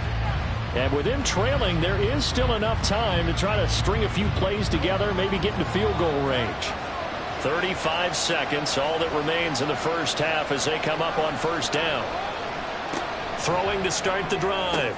Jones looking left side, and he's got a man. That's Lindsey. So the completion good for 6 yards, and it'll be 2nd down. Nice rhythm throw there on 1st down. He located his tight end, made it a nice easy pitch and catch. Hoping he can break a tackle or two. Wasn't able to do that there, but still good yardage. And now this throw incomplete, and that is how this first half will come to an end. So we've come upon halftime here in Arrowhead with the Chiefs on top. As we'll head down to Orlando, that's where we find our man Jonathan Coachman at our EA Sports Halftime Report. Coach. Okay, Brandon, we'll get you back to you and Charles in a bit, but first it's time for a trip around the NFL following an eventful opening weekend. Let's see what's happening in Week 2. We'll get started up at Cleveland Browns Stadium in Cleveland, and it's the Bills who lead that one late in the second quarter. The Bills trying to gut this one out, as it would be a good victory for them if they could get it. From there, let's head off and check out a second game. And they were winners in that one as they defeat the visiting Seattle Seahawks. Amari Cooper, over 100 yards receiving and a touchdown catch as well. Lastly, let's get you to Charlotte, North Carolina. Check on the Panthers at home at Bank of America Stadium. As you can see, the score there in the second quarter. Bryce Young with 2 touchdown passes there.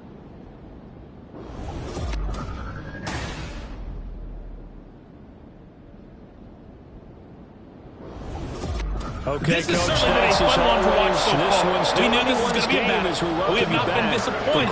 This is the kind of game that could wind up hinging on which side could play mistake-free football the rest of the way. From a couple yards deep, he'll bring it out of the end zone. And he had no room to run as he's tackled down inside the 20. Here comes the Broncos offensive unit here as they'll have it first to begin this third quarter. And they're on the short end of the scoreboard here. Charles, what adjustments, if any, do you think they need to make for the second half? Well, paraphrasing the gold medal hockey winning coach Herb Brooks, I just say you continue to play your game. Throw the ball. They had success doing it in the first half, so make sure you keep getting the ball to your playmakers, a little bit more to the perimeter perhaps, but above all, play your game. And this has been a familiar sight all afternoon as they stop him behind the line. It'll go as a loss of a yard, so now they deal with 3rd and 11. Backed up here, tough spot, needing 11 yards to pick up the first. On 3rd down, here's Williams.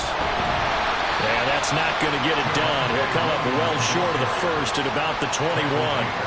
It's a gain of just 3, and the offense likely going to yield to the punting unit here on 4th down. I have to think a major focus of the halftime meetings had to be figuring out how to create space for the running game to get operating. Well, what you pointed out to me at half seems accurate. That line has struggled to sustain blocks. Yeah, I would agree with that totally. They've got to focus on staying on their double teams at the first level, make sure that block's secured before they slide off and try and chip someone at the second level. We'll call that a punt of 38 yards officially, and it's Chiefs football, 1st and 10. The Chiefs in good position to start out as they come up 1st and 10 at their own 46. They'll come out throwing here to start the drive. Got his man complete over the middle. It's Blake, and he is tackled inside the 40, not quite to the 35. Successful start to the drive, 17 yards, and moves the sticks. Line of scrimmage, the 37 on 1st and 10. Pacheco gets it up the gut. Give him 3 on 1st down. It'll set up a 2nd and 7. Give credit to the defense for stringing that play out, and they gave up no cutback angle. You know he was trying to dart through. No place for him to go. A nice job there, only giving up a 3-yard gain. They try to throw on 2nd down, but this one is incomplete. So 3rd down now. They need the 27-yard line for a first. They're going to look to throw. And that is incomplete. Good work by that Bronco defense, and it leads to a 4th down. I think it's safe to say that he's made some questionable decisions out there so far. Forced some throws into tight coverage. He's already been picked off in this game.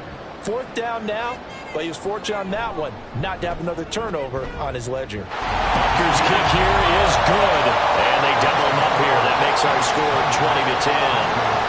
So the lead grows here incrementally, but I think the way their defense is playing, you feel okay with just getting 3. They've definitely been stout so far, but now that could all change because if one guy gets loose for 70 yards, this is a different game. But as it stands, field goals are good. Just keep adding to that lead. Denver's offense ready to go again. These guys definitely hoping for a better showing than their last appearance. They couldn't really even move the football much beyond the shadows of their own goalpost, Charles. We'll see if they can get a better, more sustained drive going here. Yeah, and every team that we ever talk to says the exact same thing. When you start a drive from that deep in your own territory, the goal is a minimum of at least 2 first downs, because even if you have to punt then, you change the field position, right? You flip the field a little bit. They didn't get that done. This time they want to string together a nice drive and help themselves out. Credit him with a 1-yard gain there to make it 2nd and 9. 1-yard gain brings up 2nd and 9. They'll stay on the ground with Williams. And he is going to lose yardage here. They wind up losing a couple there, so they go behind the original line of scrimmage, and now 3rd and 11 coming up.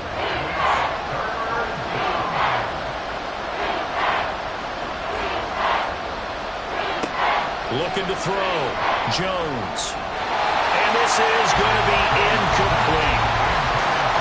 Looks like another empty possession offensively. And you're at that point in the game where you can't afford too many more of these.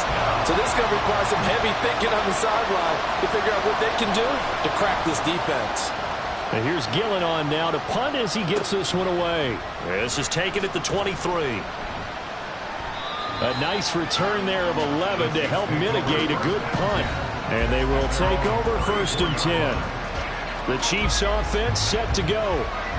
Last time out, you remember their drive stalled, but thanks to their kicker, booted a long field goal to at least get them 3. Now here they'll try to do better and find the end zone. And in our experience, how much fun is it for coaches to know that they've got a kicker who can nail it from long distance?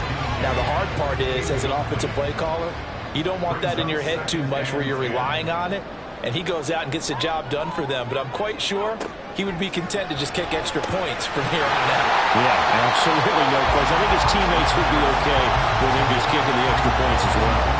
They get 7 out of that, so they're left with a 3rd and 3. Now back to throw. Hard throw, incomplete. So it looked like maybe his 3rd or his 4th read on his progression. Just trying to find his outlet man that time. Ends up leading him just a bit too much. Here's the Chiefs punter now, as he'll kick it away for the 2nd time. Fair catch called for right around the 11-yard line. So a change of possession here on the punt. And it'll be 1st and 10 Broncos from deep in their own territory.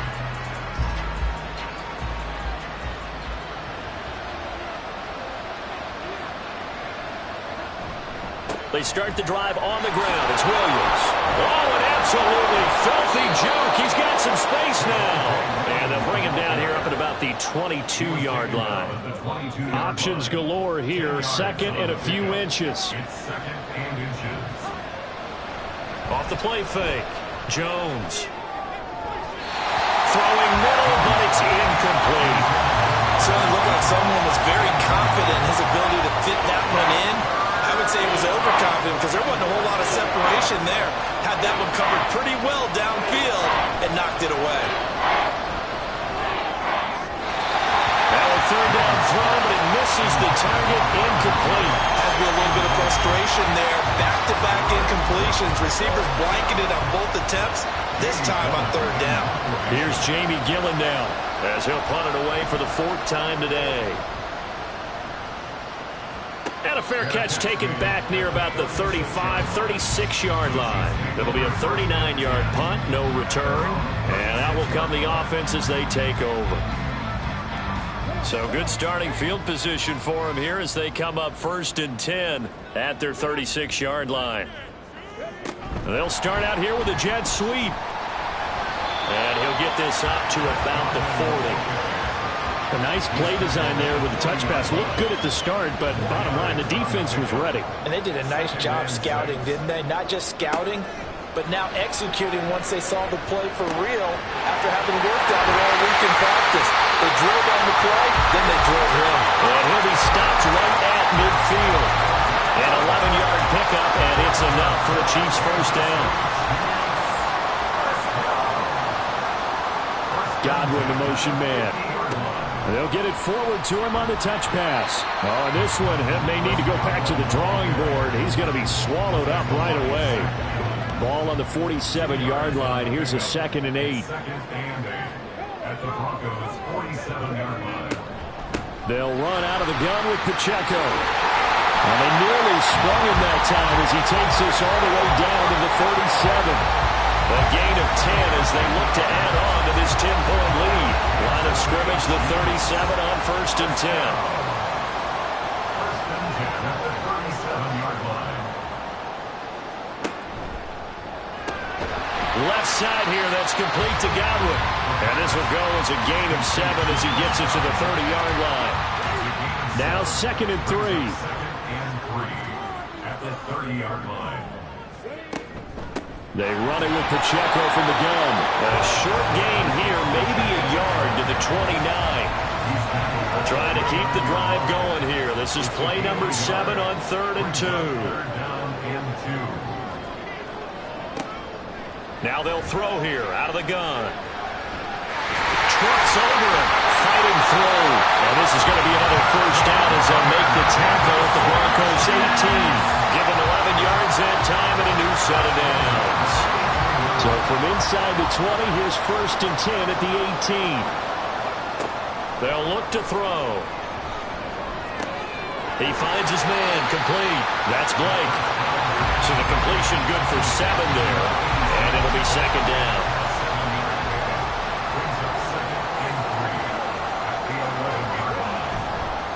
Handoff now for Pacheco. And he is going to be stopped cold behind the line of scrimmage.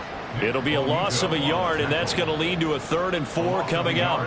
Pretty straightforward play there by the linebacker. He saw the run, went with straight-ahead pursuit, and dumped him behind the line of scrimmage. Now throwing on 3rd down there, but he cannot connect. Maybe just a lack of concentration there as he couldn't haul it in. And when you're going across the middle like that, you know, he's running that drag route, you are conscious of all the bodies and the traffic in there. But let's face it, if you're going there, you might as well come down with the football and absorb whatever else happens after that. A 2nd field goal here this 3rd quarter, and his 3rd of the game so far. He's been an important part of the offense, that's for sure, and they may need him again before this one's said and done. So I would treat him like a pitcher throwing a no-hitter. Leave him alone and let him focus. And he won't return this one. He'll go down to a knee, and they'll start at the 25. And the football going back over to the Denver Broncos. See if they can put this drive in the end zone, Charles, because it's been a little bit of a rough go at times. They've had to punt the football a ton in this ball game because of stalled-out drives. So are you saying that you're kind of tired of seeing the punter run out there and do his thing during this game? Is that what you're trying to say? Well, I mean, I'm okay with it. I have a feeling that this offense, they don't want to see the punter again. And frankly, the punter doesn't want to run out there anymore himself. He would love to see his offense put together a drive and give his leg a rest. They stick to the ground game on 1st down. It's Williams. Now that play is blown up, losing yardage back at the 35. They'll lose a yard there, and it's 2nd and 11. If these guys are going to chop into that deficit, they got to do a much better job in the run game. Caught behind the line of scrimmage, no yardage to be found. Throwing there, but this pass is going to wind up incomplete. Help me out here a little bit, partner, because what I'm seeing is a passing game that's just struggled to complete anything. No rhythm, no timing. Seems like every pass is also contested well, so give some credit to the defense. Oh, wide open, complete. And he'll be out just a yard or 2 shy of the 30. Well, that's how you convert on 3rd down with an explosive gain of 34. I don't care what level of football you played. This one was a universal, wasn't it? When we were kids and we played touch football, remember we get in these positions and you just say, everybody go along, and hope someone would come free. So the big play changes the complexion of things. Here's 1st and 10 just outside the 30. Now a man who's been busy this afternoon, it's Williams. And he's going to get this one down to the 30. Just a yard on the pickup there, and it'll bring up a 2nd and 9. Brings up 2nd and 9.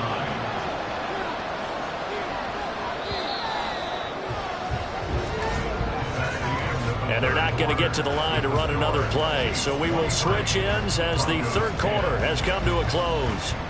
We'll return with more after this. This is the NFL, and it's on EA Sports. We're back now in KC. It's the Broncos trailing, but they do have possession of the football as we begin quarter number 4. And he'll take this down just shy of the 25-yard line. Only gets 3 yards there on the heels of the 1-yard pickup. Sets up 3rd and 6. They run it again with Williams. And he'll be stopped well short. Only 2 yards there. 4th and 3. Well, this was just simply excellent defense. On this 3rd down, they had to be alert for a possibility of a pass, but that didn't stop them at all from understanding what was going on when they decided to run the football, and they just swarmed and stuffed them for almost no gain.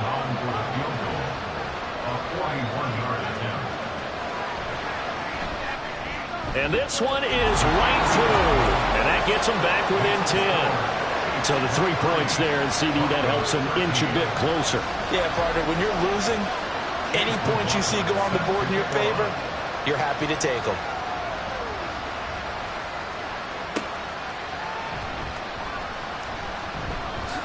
Unable to corral him. He fights through. Room to run at the 50. And he'll return this one all the way onto the other side of the field. In just about every special teams meeting, there's a discussion with the punter about his importance. Why? He can flip the field for your team defensively, move it deep into their own territory, or if you're backed up on offense, then he can hit a big punt and change field position and help his defense. In this case, though, field position got flipped by the return team. You can do it so many different ways on special teams.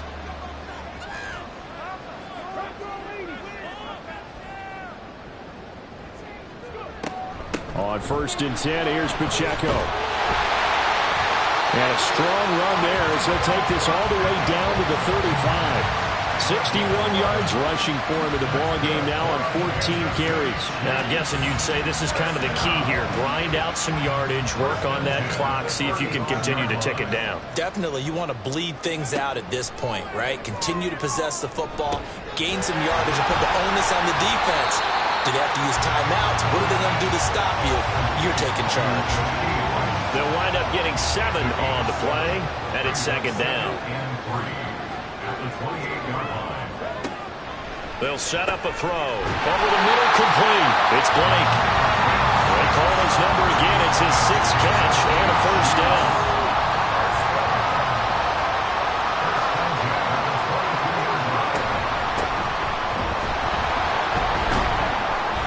Taken down after a gain of 3 as they move it from the 22 to the 19. And they'll come up 2nd and 7. Brings up 2nd and 7. They'll set up to throw. And that is going to be incomplete as he led him a bit too much. They don't get the hook up there, but you really have to marvel at how precise he's been throwing the football these last couple weeks. Oh, that's the perfect word for it, precise. Because if you're at 70% or better 2 weeks in a row, you have a job as well. And intercepted. Maybe the turning point they need. Picked up by Jalen Ramsey. And the Broncos are right back in this football game. Now with that interception, you feel like we got a ball game again. Remember, a 2-score contest and still time left here in the 4th. And in the old days, not too long gone either. Throwing the ball here would have been an absolute no-no, but the way the game's played now, throwing it makes sense. You just have to be careful when you put it in the air. Here's the Denver offense now as they get set to take over here. The interception was a great starting point, but now they need points pretty quickly, down 2 scores. Now an inside give. This is Fowler, the fullback.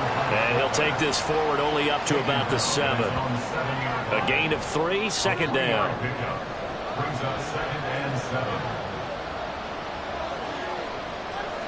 Throwing Jones.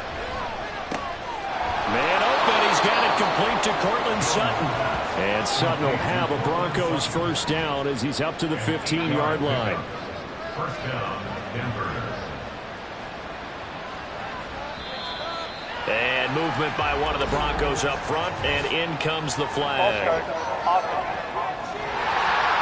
Well, the offense knew it. They were already starting to walk back as that one is accepted. A false start backs them up 5, 1st and 15. All the option left, it's Jones. And maybe the wrong read there as he's going to go down immediately. Call it a full 3 yards in the wrong direction there. Brings up second down.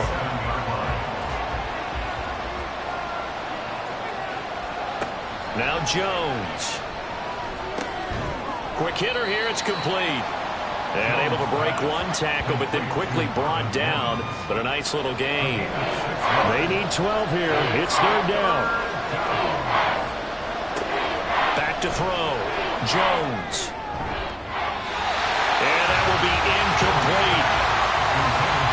Well, he's smart enough to avoid the taunting rule, but I guarantee he quietly has told them, you might want to stop coming after me downfield because I just broke up another pass and took away a big shot that you were trying to succeed with.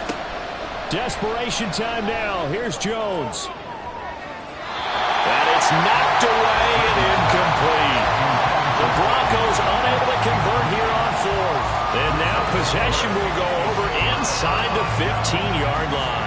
So they really needed points here in a 2-score game. Could not come away with anything there on fourth. And while we know they're a little bit discouraged here, they can't check out of this game. You and I have called a good number of games over the course of our career where we've seen these types of situations. Teams get the ball back, and that miracle does occur. So they can't let that dream go just yet. They have to get stout on defense here. Yeah, right now really hoping for a turnover. They'll run with Pacheco. And he is met in his tracks behind the line of scrimmage.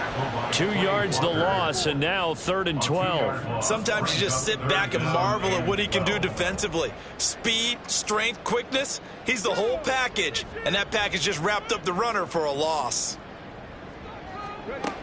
Out of the gun now on 3rd down. Escaping the press. And that is caught for the touchdown, Kansas City.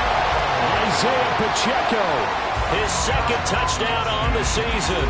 And the Chiefs are looking to make it 2 straight as they add on to this 4th quarter lead. An important score there, CD, and now an important extra point because it would make it a 3-score game. Love the math there, and at this point in the 4th quarter, look, we all need next-gen stats, right? We all use them, but we don't need them here, do we? Because that means it's almost a certain victory. Butker now to add the extra point. And that'll make this a 3-score game as the lead moves to 17. So they only needed 3 plays on that drive. And it winds up with the Chiefs hitting pay dirt. And he won't return this one. He'll go down to a knee, and they'll start at the 25. Denver's offense now set to go.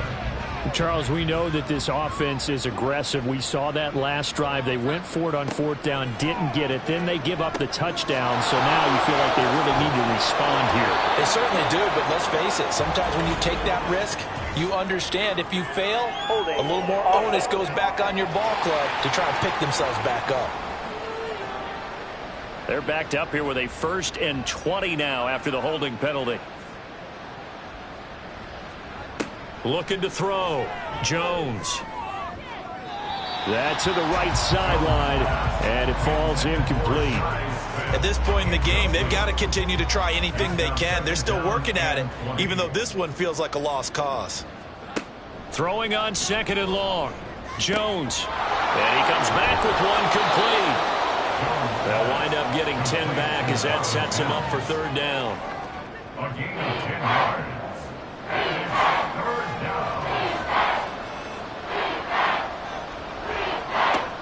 Back to throw. Jones.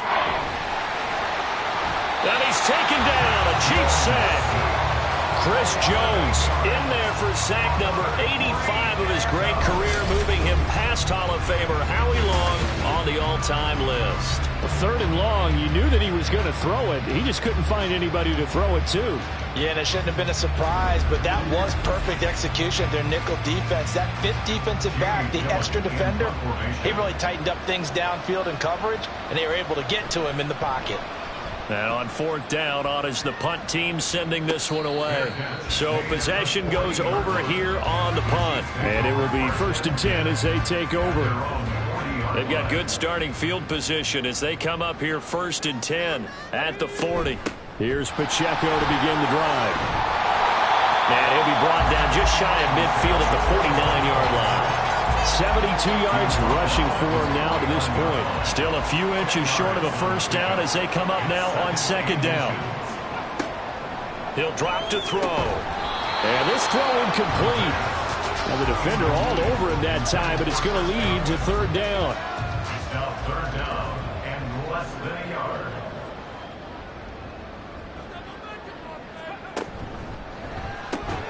He's got his target. That's complete. And he will have the Chiefs first down as they're able to convert by plenty there on 3rd and 1.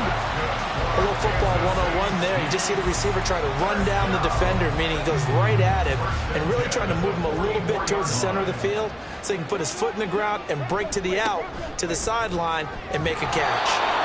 And he is met at the line of scrimmage, and he goes down right there. Now it's 2nd and 10. No gain on the play. Brings up 2nd and 10 at the 43-yard line. Again, it's Pacheco. And some good tackling there as he stopped up at about the 41. 2 runs in a row, but only 2 yards to show for it. The first down line at the 34 here on 3rd down.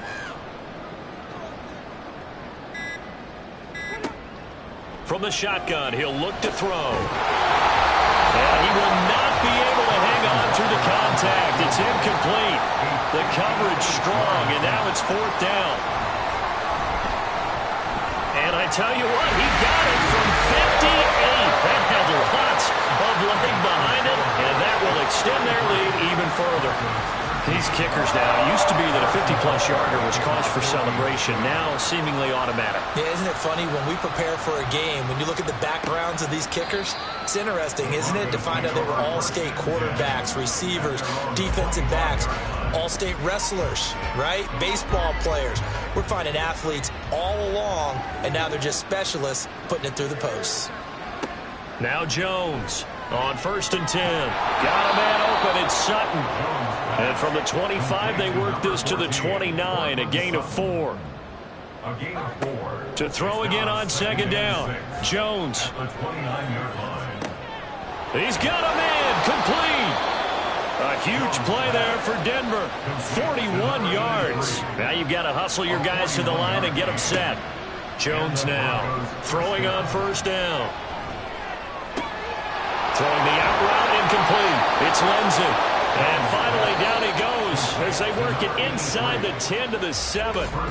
Now the Broncos are going to call the first of their timeouts as they get the stoppage with a little over 50 seconds left to go in the game. So 3 plays already 1st and goal, and they are wasting little time.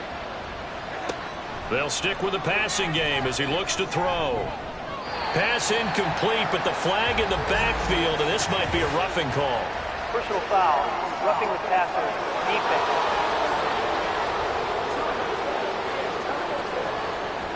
So a critical mistake, roughing the passer. Now it's 1st and goal.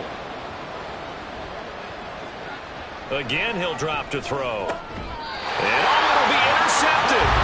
Picked up by Legero Sneed.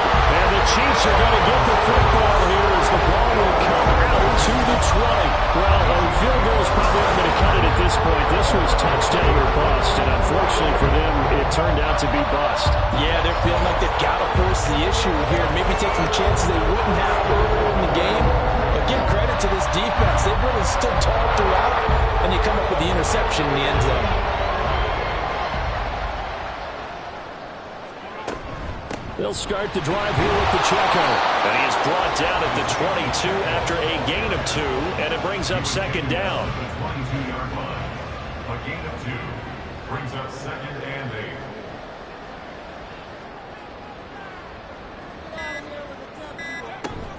8. Here's Pacheco once again. And he'll get this up to the 34-yard line.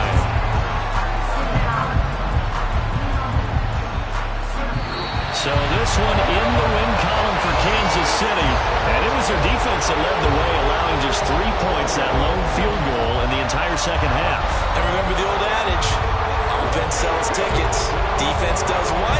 Wins championships. And in this game, maybe a championship wasn't won, but a game was by the defense, right? Helping with just a field goal. That's That's a heck of a job. I mean, when they went out there with that determination and a pretty good game plan, pretty good idea what they wanted to accomplish, just love the execution, love the tenacity, love the way they finished. So for the Chiefs, they used a favorable early schedule to their advantage as they move to 2-0. And they'll get another home date next week as the Eagles will come to town. Meanwhile, for the Broncos, they'll drop to 0-2. And they'll try for a better outcome next week as they head to D.C. to take on the Washington Commanders. So for our entire crew, alongside Charles Davis, I'm Brandon Gaudin. Thanks for watching, everybody. We'll see you next time.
It's the National Football League on EA Sports. And we've got Breece Hall. He had a great week last week, well over 100 on the ground with a score. It's the Ravens and the Jets, and it kicks off next on Madden NFL 24. From the stadium that hosted Super Bowl 48 back in 2014, there's a look at MetLife Stadium here in East Rutherford.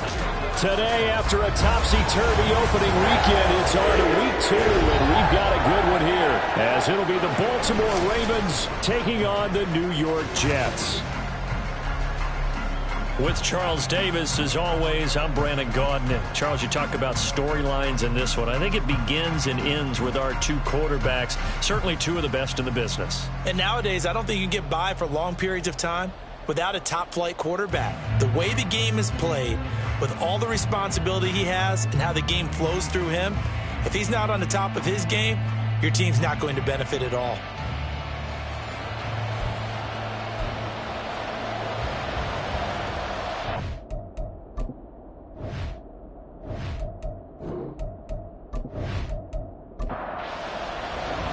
Two teams here fresh off Week 1 victories. Who can keep it going as we're underway on EA Sports? And this taken in at the goal line. A lane opens here. He's past the 30. It's a foot race. Gonna catch him. He's in. Touchdown, Ravens. And that right there is how you silence the home crowd. All week long in preparation, visiting teams talk about it. Okay, we've got to start fast. We've got to take the crowd out of it, as you just talked about there. We've got to control the ball early. And in this case, forget fast start. This is a blazing start. What they've talked about all week is their offensive unit doing that. Not necessarily the guys returning the opening kickoff, but believe me, they'll take this. Tucker able to connect on the extra point, and that makes the score 7-0. So how about that for an intriguing start? The opening kickoff of the ball game, return for a touchdown. So let's try this again. After the kick return TD, here's yet another kickoff. From a couple yards deep, he'll bring it out of the end zone. And only able to get this to the 19, so probably should have opted for the touchback. So now here comes the Jet offense as they get ready to take over. And at quarterback from the University of Oregon, it's Justin Herbert. It hasn't taken Herbert long to earn this status as one of the league's best and most entertaining passers. He's locked and loaded on every snap, and the second he sees an opening, the ball's soaring downfield. You've got to be on your A game at all times against him. The second you slip up, he's liable to burn you. And up to the 35 before they're able to knock him down. 17 yards on the game's opening play and a quick first down. First and 10 at the 35-yard line. Herbert off of play action. Blitz coming, and down he goes.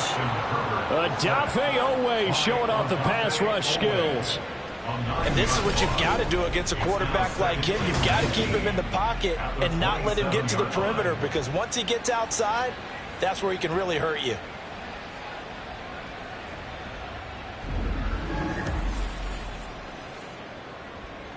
After the sack, it's 2nd and 19, and the road gets a bit tougher from here. First carry now for A.J. Dillon. And they won't fare much better here as he maybe gets back to the line. No gain on the play this time, and it'll be a 3rd and long situation coming up.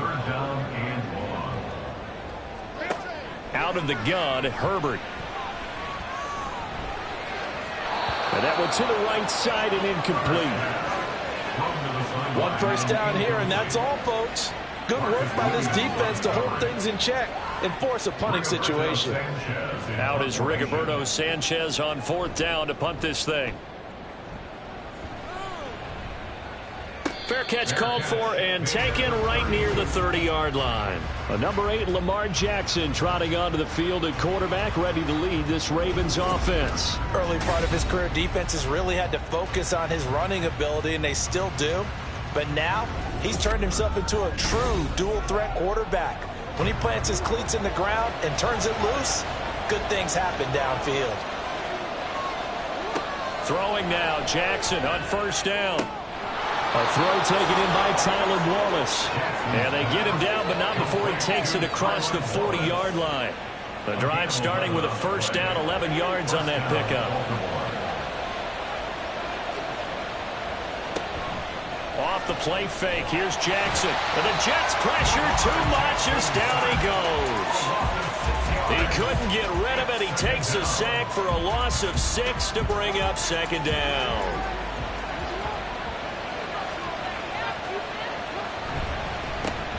First carry for the Iowa State man, Breece Hall.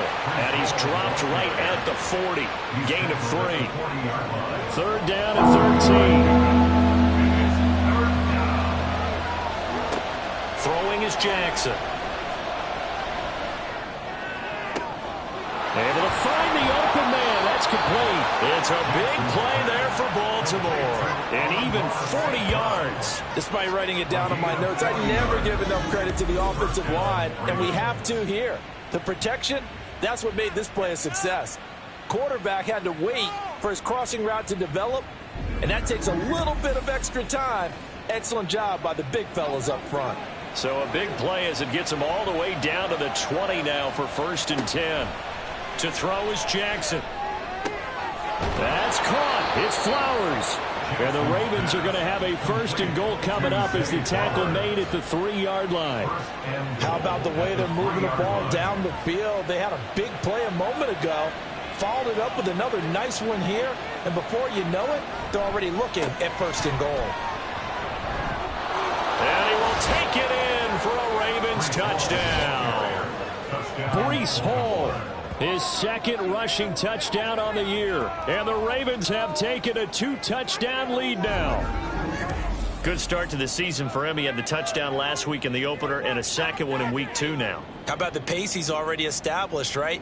Not sure he can keep it up for an entire season, but don't burst the bubble because he thinks that he can. Do guys go into a season with a goal for touchdowns scored or yardage? What do you think? I think every single one of the guys who's going to touch the football, they all have those types of goals. They all have those types of thoughts. And then they just have to see how the season unfolds if they can stay with it. Unfolding so far so good for him.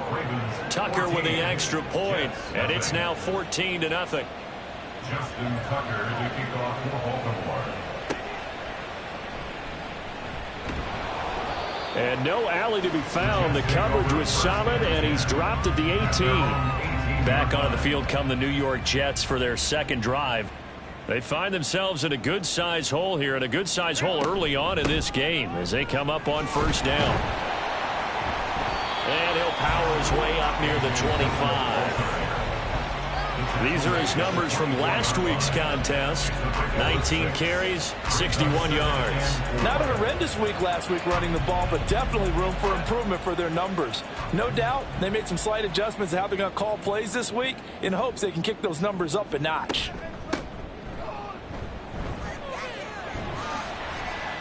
And he'll be brought down here at the 28. Hey, look at this Baltimore defense. They're going to need to be strong against the run in this one. Most of their challenges have come in the passing game because against the run, they've been pretty darn good. Now you got to figure out a way to slow down those receivers before they get downfield and maybe make a few more plays on the ball when it's in the air. Call it a gain of 7, and it gets them a new set of downs. Ball up to the 35 now as they come up on 1st and 10. They run again with Dillon. Takes it to about the 37. Looks like they're establishing a pretty good pattern here because they've been very heavy in the running game on the last 4 plays. Yeah, you took the words right out of my mouth. So far, 4 plays in this drive, all 4 on the ground. A play fake, and now Herbert to throw. This one complete to Curtis Samuel.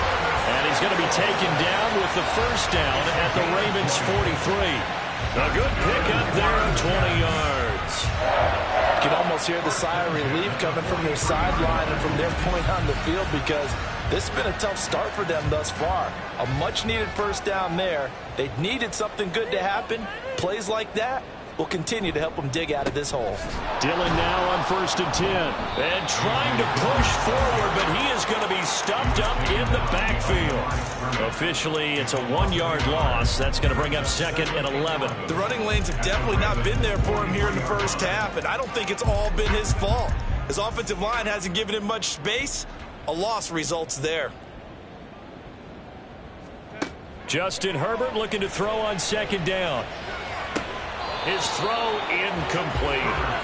Well, this defense for the Ravens, terrific last week in the season-opening victory. Yeah, and what stood out to me on tape, the way they were flying to the football. So that tells me that they've got all their assignments down, and they're playing with extreme confidence. Pass taken in by his big tight end. And he's going to be taken down with the first down at the Ravens' 28. The Jet passing game in rhythm. They've got another first.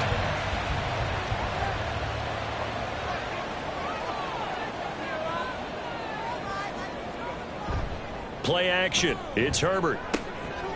Firing quickly here, and that's complete. And he's brought down at the 24 after a gain of 4. 2nd down and 6 now. At the 24-yard line. Again, Herbert. It's a short one here, complete to his tight end. And just 3 yards on the catch there. He couldn't get away. And now we've got a 3rd and 3. Coming up here looking for 3 yards to pick up the first. Play action this time for Justin Herbert. He'll check it down, complete to Dillon. And he is out of bounds, looks like right at the 15. Give him 6 yards, and they do convert on 3rd. Line of scrimmage, the 15. It's 1st and 10.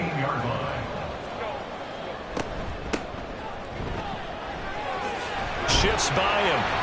A tough run gets him just inside the 10 to the 9, but no further. It's a 6-yard pickup, and it gets him to 2nd and 4. Brings up 2nd and 4. Now Herbert off the bootleg. Got a man, it's caught. Touchdown, Jets. Jeremy Ruckert, his first touchdown of the new season. And the Jets have cut it back within a score.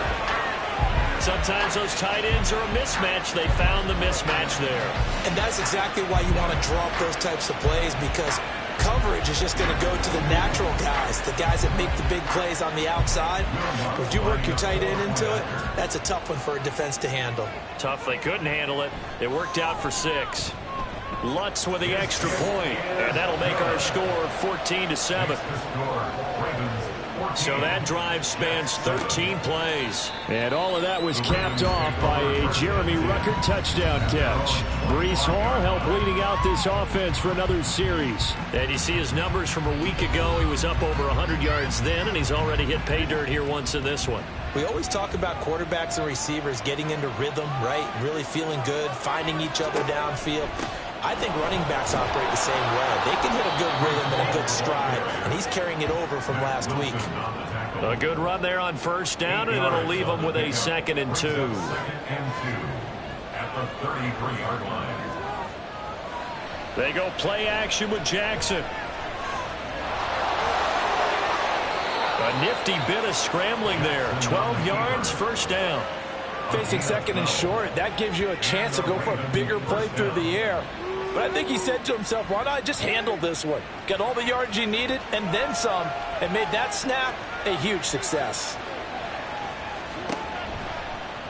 They run the option here on 1st and 10. It'll be a pickup of 5 on the keeper. It's 2nd down. The Ravens 1-0 on the year following the win in Week 1. And this would be quite a start for them if they could win 2 straight on the road. Yeah, the schedule makers didn't do him any favors. They gave him 2 road games right out of the gate. But the thinking on the team has to be, imagine if we win these 2 games. What a setup for the rest of the season for us. 5 yards on 1st down, but now just a 1-yard pickup there on 2nd. Through 1 quarter, 14-7 our score. Raven football here as we begin quarter number 2. This now a 3rd and 4. As they've got it as we resume action. Here's Jackson to throw. That is caught. And past the 35, he'll be dropped a yard or two shy of the 30. Second catch for him today, and it'll wind up a first down. And this was a nice example of an offensive coordinator scheming his guy open. Just a little underneath route, just trying to free up some space, and it worked awfully well. Got him not just space, but plenty of room to run after the catch to pick up really nice yardage. Jackson on first down. That one into the hands of Flowers. And they'll get him down after a pickup of 8. 2nd and 2. 2 yards to go, second down. Brings up 2nd and 2 at the Jets' 24-yard line. On second down, a run with Hall. What a great effort there. He's going to get this inside the 15, and they'll spot it at the 13-yard line. Nice run. It's a pickup of 11 and a Baltimore first down.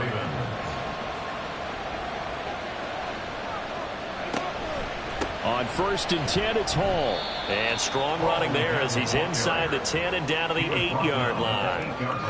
5 yards on the carry. Good pickup on first down.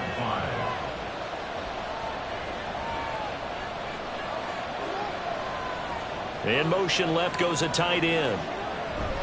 Hall again. He pushes forward for maybe 3 down to the 6-yard line. Just not a whole lot of room to operate there on that carry. No, not at all. They did a really nice job staying in their proper places and not allowing any lanes to open up. There's Flowers. He's got it. Touchdown, Ravens. It's a 6-yard touchdown pass, and they are able to add on to their advantage. And in the red zone, I guess this is why you have a guy like that on your roster. Without a doubt, and if you have him, you use him because he's a guy who's going to win just about every time. I don't care what the coverage is. Now Tucker to add the PAT.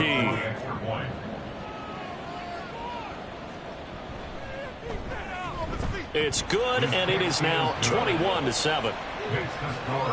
So that one a pretty time-consuming 10-play drive, and it's capped off with a Ravens touchdown.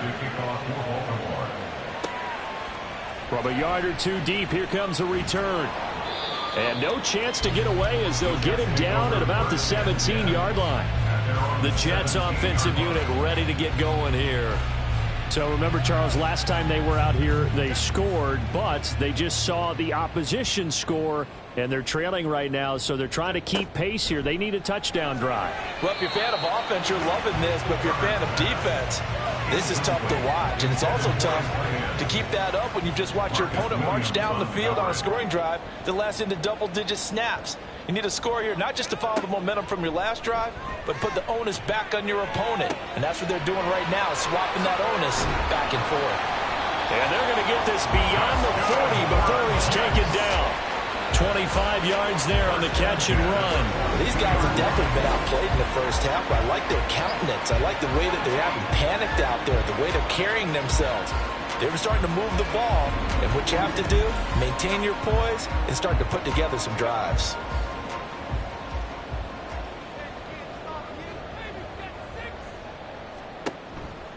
This is Dillon on the counter. And boy, this defense again really making things tough on him as they stop him for no gain. So after the run for no gain, here's 2nd and 10. At the 42-yard line.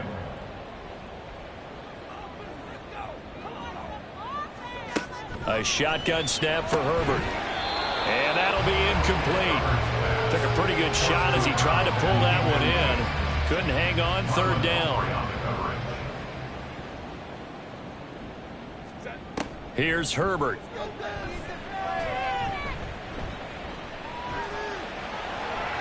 And he'll take this beyond the line of scrimmage as he slides to a hole. He'll wind up getting 4 yards there on his own, but it also brings up 4th down. Nice call on defense, rolling out the nickel package for that big 3rd down play, and they did an excellent job locking down coverage and forcing him to try and run for it, and he doesn't get there, which brings up a big 4th down call. To punt on 4th down, here's Rigoberto Sanchez. And he'll get off a fairly short kick here as this is toward the sideline. And this will be up to the ruling of the side judge here. He says it crossed out of bounds at the 16-yard line. Now the Baltimore offense heading back out onto the field. Now right now they're saying, hey, let's keep this going. 2 drives, 2 touchdowns. Yeah, can't ask for a better start than that, can you? I mean, this is the way you practice it. This is the way you rehearse it. But right now, the play calling, they're locked in really well. And he'll be dropped just shy of the 35 at the 34. A pickup of 17 on a play that originated at the 17. Well, he is certainly dangerous when he spots a lane, and he keeps it himself there. Worked out well. And how about the moving parts on a play like this? You know you have to practice it over and over because it's almost like a ballet that has to be choreographed. And now off to the races down the right side. And all the way in for a Ravens touchdown. Amon-Ra St. Brown. 66 yards. And the Ravens are able to strike quickly to add on to their lead. I think if you polled defensive backs, they would say the corner route, take that out, make it illegal, because that is so hard to recognize and so hard to adjust because your first move is to not get beat in the middle of the field. And that's how they move you first before they break off to the corner. But then as a wide receiver, great job. It's tough to turn those upfield and go, but he did a great job with it there. Really good balance, really good body control. And how about the end result? A touchdown. Tucker able to connect on the extra point. And the lead now to 3 touchdowns at 21. And here comes a return from just beyond the goal line. And ultimately cannot get this out to the 25-yard line as he's dropped at the 23. Now the Jet offense about to take over as they head out onto the field. They're down 3 touchdowns to this point, needing to put something together as they have it 1st and 10. From the shotgun, here's Herbert. And the timing a bit off that time as that one falls to the ground. Some of the fans here don't seem too happy about what we've seen in this first half. No, not at all, and I understand why. They've looked lethargic, out of sync, and it shows on the scoreboard. And he gets this one just shy of the 40. They'll mark him down at the 39. It'll be a pickup of 16 and a Jet first down. Now Herbert with it, looking to pass. And he will find his man, Samuel. And he'll go down, but not before getting this inside the 30. The catch and run going to wind up netting him 33 yards. A bit of a catch for him to remember. That's number 400 for his NFL career. Not a bad number at all.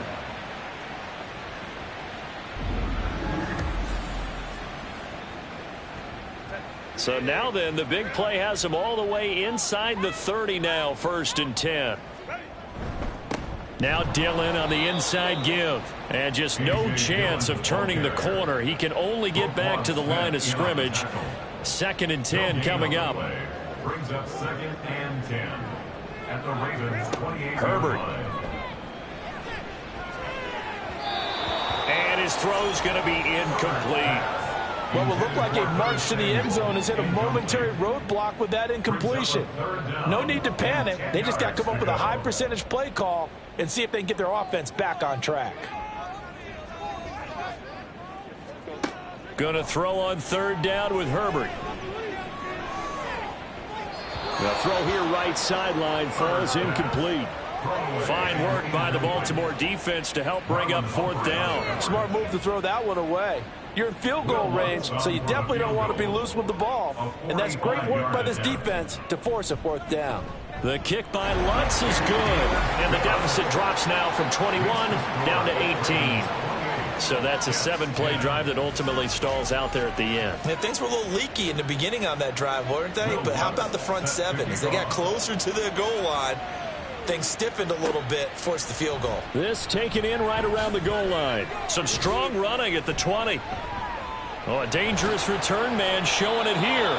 And he takes it all the way across the 40 before going out of bounds. We're going to look at Amon-Ra St. Brown as his offense readies for the next drive. Making his presence felt early in this one. First half, already over the century mark. How about the yards per completion, too? That's a pretty darn good number there. Number of catches, but he's shredding defenses, getting big yardage with each and every one of them. It's a pretty strong running there as he'll take this across the 50 and down to the 44. 3-4 defense, and that O-line really dominated the D-line on that play. And think of it this way. With a 3-4, you have a natural bubble over each guard because those guys don't have defenders over them. Oftentimes, if you want to run up the middle, they can get upfield and get on the linebackers right now, and that gives the running back a heck of a chance to get into the secondary. They'll give to Hall. And some good tackling there as he stopped up at about the 41. He'll get only 3 there, so it leaves him with a 3rd and 7 ahead. So 7 yards from the first down here as they come up to the line of scrimmage. Oh, and a bad throw there. It's intercepted. And the Jets will have the football as this is taken up past the 30. So really the first speed bump that this offense has encountered. They'd have the rule of the roost here in this first half, but now slowed up just a bit by the interception. And there's a chance that that's a wake-up call for them because you don't want to go on autopilot too early. That team on defense is capable of making some plays similar to the one they made right there. New York set to take the field. And last time able to get 3. It's not what they wanted. They wanted 6, but they got at least something. They mustered something out of the drive. They'll take it. I like the way you've described it. Not ideal, but they'll take it. Anything to put some points on the board. But this time on offense, they don't even want to see the field goal kicker trot on the field. They want that ball in the end zone. Yeah, they'll be going for 6. Brings up 2nd and 1. On 2nd down, Dillon. And some good acceleration there as he's across midfield to the 48-yard line. 41 yards on the ground for him now on 9 carries. On any explosive run, you can almost feel the ground shaking, and that's from the offensive linemen creating space for their runners. I had an old coach tell me before, they always told his runners, run around the offensive line in pregame. Get used to the ground shaking so you don't trip and fall when it happens in a game. 3 yards on the pickup there, and it'll be 2nd down. Pickup of 3. Brings up 2nd and 7. Now it's Herbert. This will be caught. It's Samuel. And he's going to be taken down with the first down at the Ravens' 27-yard line.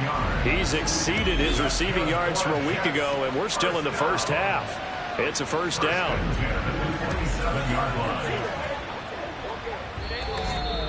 And we've hit the 2-minute mark in this first half of action. Coming up at halftime, I'll go from one personality, that's you, Charles Davis, to another one in Orlando, the coach. He'll have stats and scores from around the NFL. You and Jonathan Coachman, both larger than life. No doubt about it. But you're stuck with me in this booth, yes, and he's miles away and smiling. And happy. 2nd and 10 now from the 27. Herbert now. That's going to be caught. And so close, he gets it to the 1. Out of bounds right there. 25 yards that time. First down. First and goal at the 1-yard line. They'll try to run this one in. And he is going to be stopped cold behind the line of scrimmage. It's a loss of a yard there, and it's 2nd down. This is a critical sequence here for this offense. Things really haven't gone their way so far. This could be their chance to get back into it, but they've got to find a way to punch this ball in. Dillon is not going anywhere. He'll be hit and dropped for no gain at the 2-yard line. So now it's 3rd and goal. This Raven defense trying to keep him out of the end zone. They'll fake the handoff. Now Herbert. To the end zone, but it's incomplete. You can already start to hear this crowd. They're saying, go for it. Yeah, have we ever been at a game where you've heard the crowd go, field goal, field goal? No, I have not. That's a good point. Yeah, they always want to go for it, and I think they've got the right idea right now. The way they've moved the ball in this drive, I wouldn't stop that momentum. Go get it. So 3 points on the board, as easy a field goal as you're going to get, but I can see you shaking your head. I love that peripheral vision of yours, partner, because to me, if it's the fourth quarter and you're up 6, I get it. But now, even if you run and don't get in, you're still setting them up to go a long field, 98, 99-yard drive. How do you look at your defense and not give them that opportunity? Breece Hall helped leading out this offense for another series. And he's well on his way to a 100-yard game. He's already more than halfway there. We're only in the second quarter. And what I've always loved about running backs is they'll tell you, I had no idea how many yards I had. Right. Those guys have an innate sense of where they are in a ball game and how many yards they've accumulated, because you know they're always working towards 100. He's been working well towards 100 here.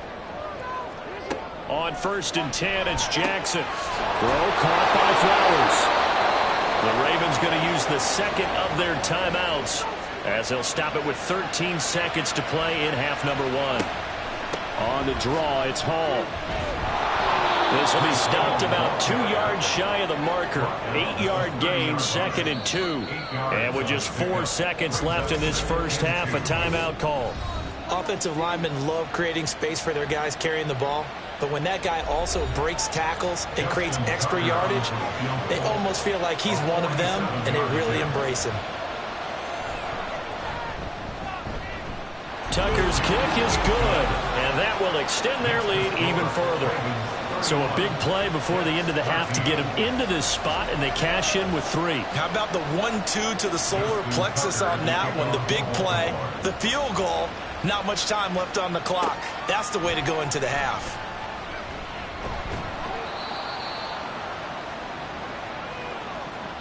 So we have reached halftime here with the visiting Ravens out in front. As we'll get you down the coast to Orlando for Jonathan Coachman at our EA Sports Halftime Report. Coach.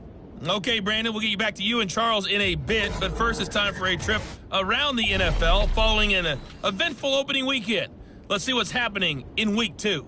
We'll get started up at Cleveland Browns Stadium in Cleveland, and it's the Bills who lead that one late in the second quarter. The Bills trying to hold on and claim victory. Next, we head off to check out another game, and they were winners in that one as they defeat the visiting Seattle Seahawks. Amari Cooper, over 100 yards receiving and a touchdown catch as well. Lastly, let's get you to Charlotte, North Carolina. Check on the Panthers at home at Bank of America Stadium. As you can see, the score there in the second quarter. Bryce Young with 2 touchdown passes there. We were treated to a solid first half out of the running back, Breece Hall. He had a touchdown run that helped get his guys this halftime lead. This was an extremely one-sided first half. One team showed up ready to go. The other's been in a daze thus far, but there's still plenty of time left for this one to tighten up significantly.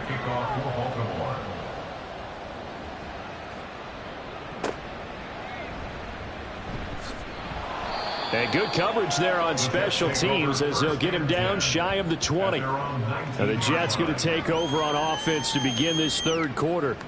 And you have to think, Charles, down 3 scores already. They need to play an almost perfect second half to have a solid chance. And that absolutely starts with finding some way to put together a touchdown drive here. They need to be smart, fast, efficient, get the ball to the end zone, and do it again multiple times in order to have a chance to win this game. He'll be dropped at the 25 after a gain of 6. This 2nd and 4. Out of the gun, Herbert. And the Raven pressure too much. Down he goes. Credit that sack to Travis Jones. Defense went 3-4. They got some push from the inside. And this is something in a 3-4 you don't normally get, because the nose tackle who got the sack, he's usually responsible or ends up getting double teamed and sometimes triple teamed. How about him working his way back and putting the big guy on the ground? Now here's Rigoberto Sanchez standing right on his own 5-yard line.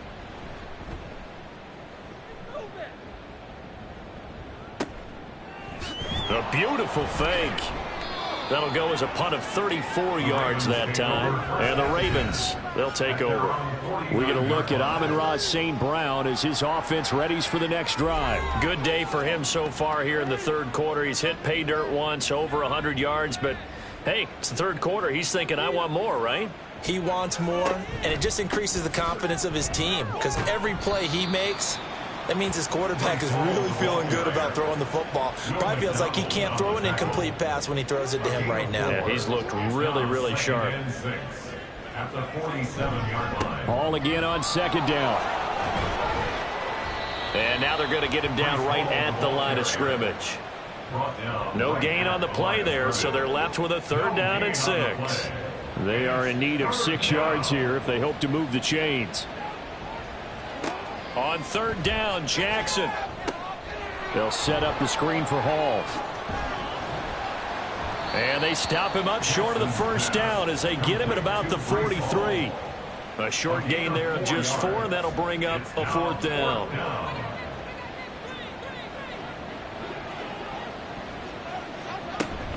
They'll go for it. It's Hall.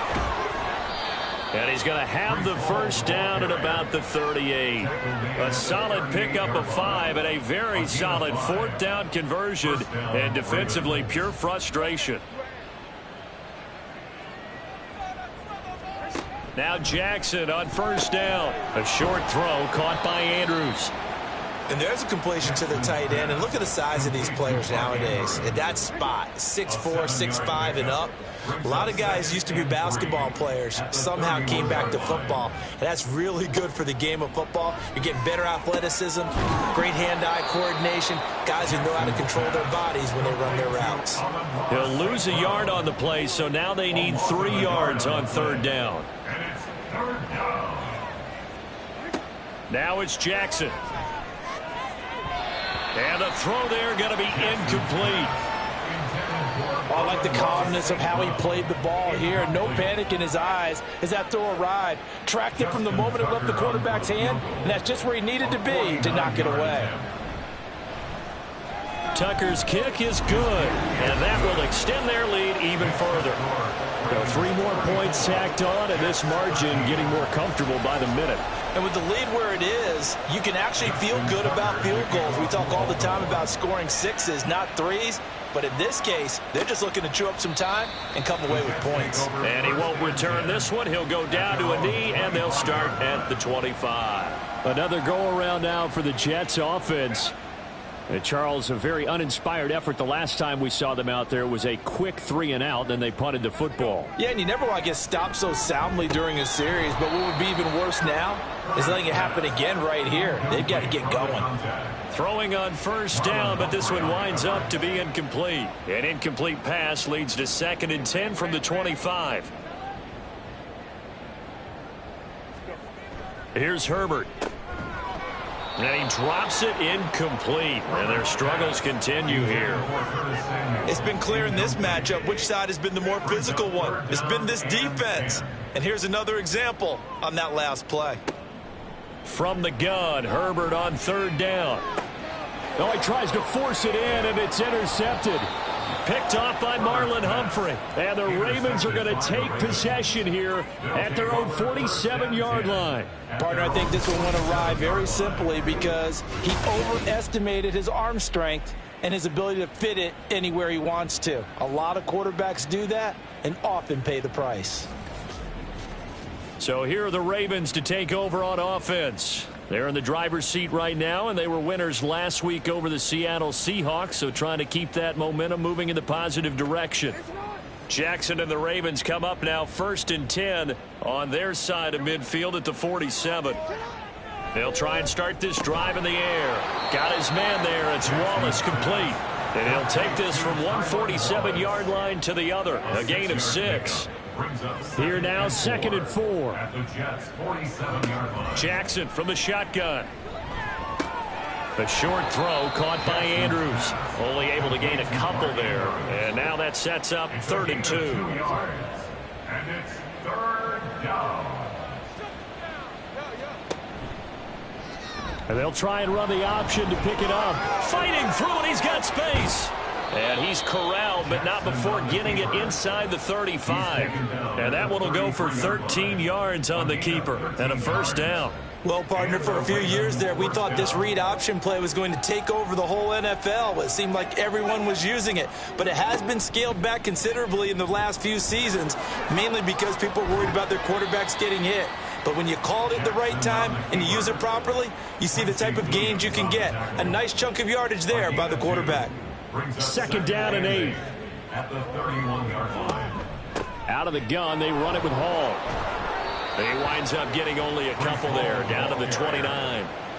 Watching that play unfold and watching him complete it brought back memories of doing all those pursuit drills to make sure you don't over-pursue and let a guy get a cutback lane on you. He did that very well. You praised him on tape yesterday for the angles that he takes to the ball. Took a great angle right there. Fifth catch of the afternoon, and that gives him a first down. This offensive game plan has just been sensational. I mean, when you think about all the different ways they've gotten their receivers open so far, it's really been impressive. Scheme, design, execution. So first and 10, and if they score on this drive, might have to start digging in our second half blowout material. Jackson firing quickly, but it's incomplete. Really good coverage all over the field. They took away his intended read and almost dared him to try for his guy out of the backfield.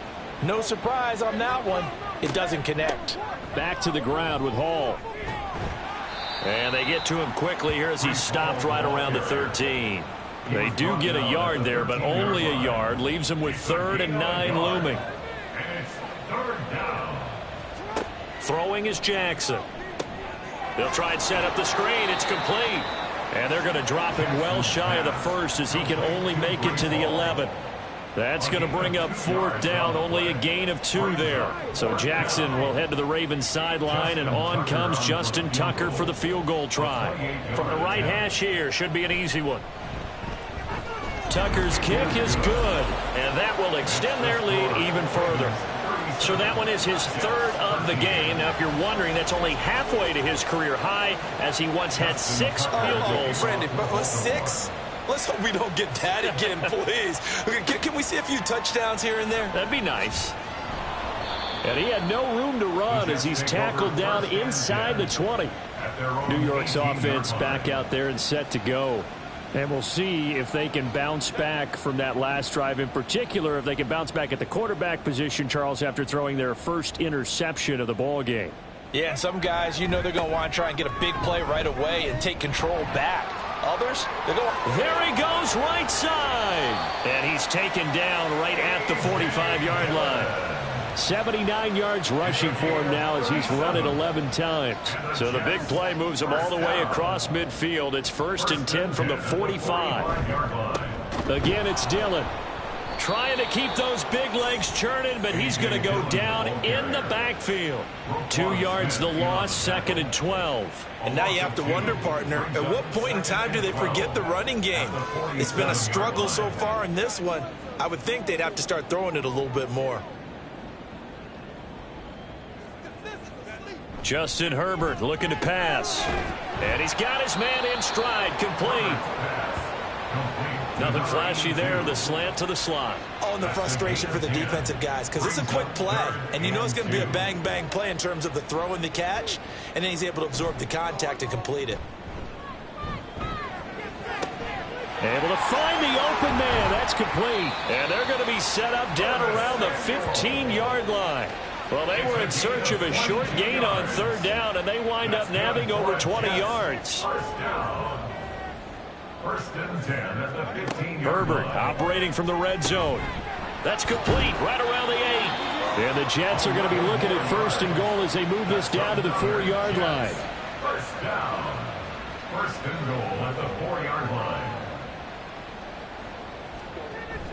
They'll run here with Dillon. And he gets halfway there from the 4 to the 2 on a gain of 2. All of a sudden, those lanes that were there earlier in the drive dry up near the goal line. That's a good job defensively to diagnose the run and stop it for a very short pickup. And I think they stopped him again. They did at the 1-yard line.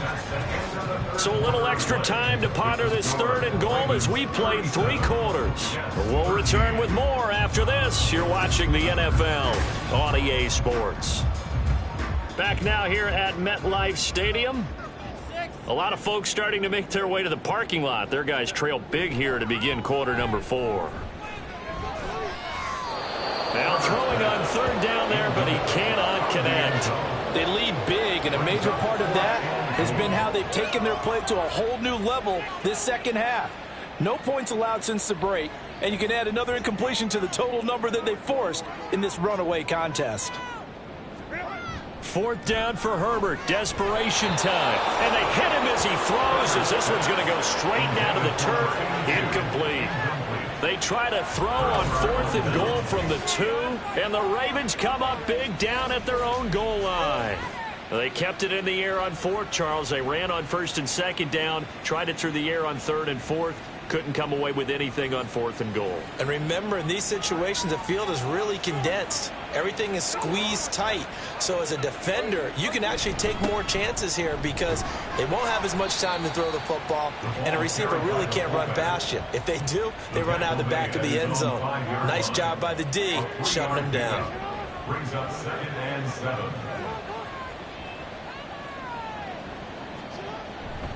A give running right is Hall. And he will take this up to about the 8-yard line. 2 yards the gain there, and now they're left with a 3rd and about 4 for a first. In search of 4 yards here to pick up the first down. Off the play fake, here's Jackson. The quick feet by Jackson. And they take this up near the 30 before he's taken down. Lamar Jackson, such a threat with those legs, able to improvise and get the first. And Brandon, this is the time of the game when Jackson could really take over. He's got the defense's legs a little bit tired. He's got them on the run. Yeah, this defense looks gassed, and you're exactly right. Second half with the lead, this is when Lamar Jackson seems to thrive. 80 yards rushing for him now as he has been tremendous all day long. So from the 37, here's 2nd and 3. Jackson, option right. And he probably should have given that one off as he's going to get hit and taken down behind the line. It'll be a loss of a couple on the play, so now 3rd down coming up.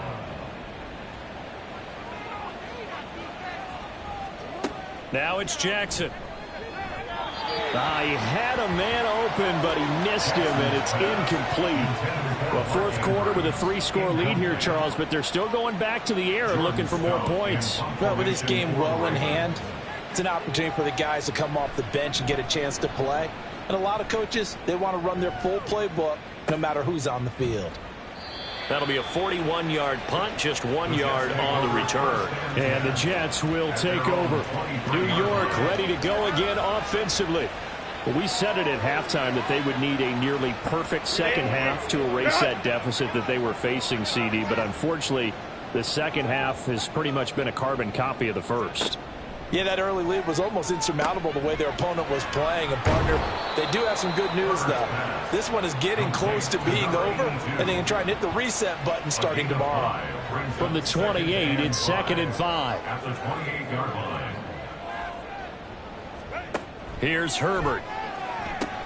They go screen with Dillon. And he'll get it up to the 33-yard line. A 5-yard pass on 1st down and another 5-yard connection there.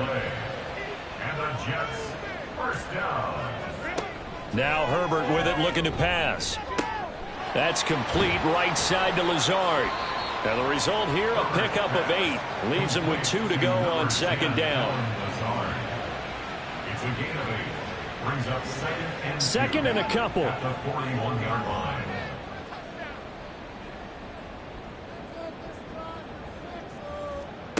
Herbert back to the air. And Lazard's got it again. Back-to-back receptions for him, and it's another 1st down. One thing you're hoping for when you run drag routes, you're able to hit a receiver in stride, and he can pick up a lot of yardage after the catch. But in this situation, the defense was effective, able to stop him before he could get a good head of steam going. Now a nice play defensively on 1st down as this is knocked away and incomplete. 2nd and 10. Here's Herbert once more. And he goes down. The Ravens able to get to him. The pressure from multiple guys there as they bury him for a big 9-yard loss. Well, partner, you and I will be headed to the airport, but after this game, when it's interview time, someone's going to ask this quarterback what hurt worse, the interceptions or the sacks.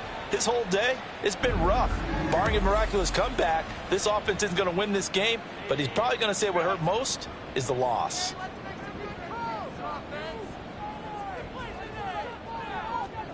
Now on 3rd and long, they'll look to throw. Work in the middle of the field, and he's got a man complete. And he'll go down, but not before getting this inside the 30. Work to do here to avoid falling to 1-1, but this is 1st and 10 right now. Now it's Herbert. It's a short one here, complete to the tight end. They'll give him 4 yards there, and that will bring up 2nd down. 2nd and 6 at the 22-yard line. Running up the middle, here's Dillon. And he'll get him inside the 15 down to the 14-yard line. 9 yards to pick up there, and it's a 1st down. That's another Jets 1st down. 1st and 10 at the 14-yard line. They run once more with Dillon. And he'll get about 3 just outside the 10, stopped at the 11. Not too many offenses want to turn down long drives, but when you're down what they are, they've got to pay it off with some points. A give for Dillon running right. And he'll take this one inside the 10 down to the 8. 3 yards on the pickup. That's going to set up an interesting 3rd and about 4 to go. Brings up 3rd and 4. Back to throw here, Herbert. And that is incomplete. Well, the trials and tribulations of being a quarterback in this league, it's tough. It's got to be wearing on him out there. Well, he has been sacked a number of times. He had an interception, so I'm going to give him a skosh of credit for hanging in there and trying to make something happen, despite the amount of pressure he's been under this entire game. Now on 4th down here, that pass knocked away and incomplete. The Jets try it, but the 4th down play doesn't work. And this long drive is going to wind up yielding nothing. So they've gone for it twice now on 4th down of this game, and both times unsuccessful. I wish we could hear the headsets now between the head coach and the offensive coordinator. Now that they're 0 for 2, if they get into a 3rd situation, head coach might say, hey, you got anything for this one? Might get radio silence back. A nice burst there as they'll get about 7 that time on the 1st down run. Good gain there on 1st down. It keeps them in a running situation probably. They did everything right on that play, didn't they? They got the leverage up front, good blocking, nice hole for him, ends up picking up nice yardage, stays in bounds to keep the clock rolling. They are in charge of this scenario right now. They want to stay that way. And not in any rush offensively. No doubt those are the types of carries they're looking for here, Charles. The lead in the 4th quarter. This is when coaches that have a reliable running game, they breathe a little easier on the sideline. Yeah, they love the idea that they can take the air out of the football at this point of the game. That means they're really counting on that offensive line, counting on the runners, taking care of the football. Because you're going to tell your quarterback, hey, no time to be a hero. We're not going to throw it here. Just eat up that clock. And if you have the ball, they can't score. So it's Raven football here as we welcome you back. And no doubt what they're looking to do is just salt away the final couple of minutes and escape with a win. And able to break one tackle, but then quickly brought down. But a nice little gain. 121 yards rushing for him now in the ball game. 2nd and 4.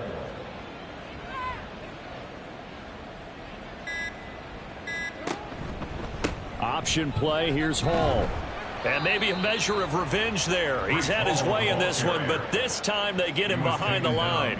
Call that a loss of a yard, and things get a little more difficult here. 3rd and 5.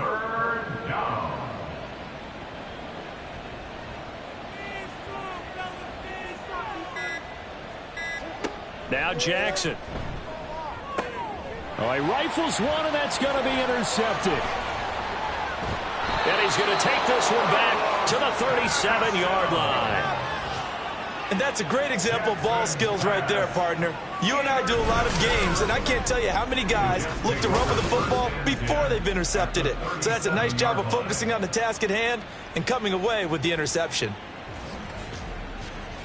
Now the Jets offense gets ready to head back on the field. They have a little bit of time left here, but this one not going to go their way. And this is where, in this situation for me, you just go ahead and run out the clock, shake hands, congratulations, and move on. Because now, you're not going to make up for what's happened during the game in this last sequence. We'll see what they do here in this last sequence. All defenses worry that whenever anyone catches the ball and has a head of steam come out of the backfield, it can turn into a big play with missed tackles or he runs through people. But they were right there waiting, and they stopped him for a minimal gain. Now Herbert. The throw right side here going to be incomplete. I'm not even sure I know who this guy is out there playing right now. This is very unlike him, one of the most accurate guys in the league. Totally off his game right now. I don't know. I was going to ask you what you pin it on, but defensively, they've been pretty solid. But sometimes, you know, those defenders, they get into the receivers pretty well, and if they chip away at their timing, it's going to affect what you're doing throwing the ball as well. The Jets are going to use the first of their timeouts as they'll stop the clock with 12 seconds to go in the football game. And we see another pitch and catch there to the running back. This position just continues to evolve.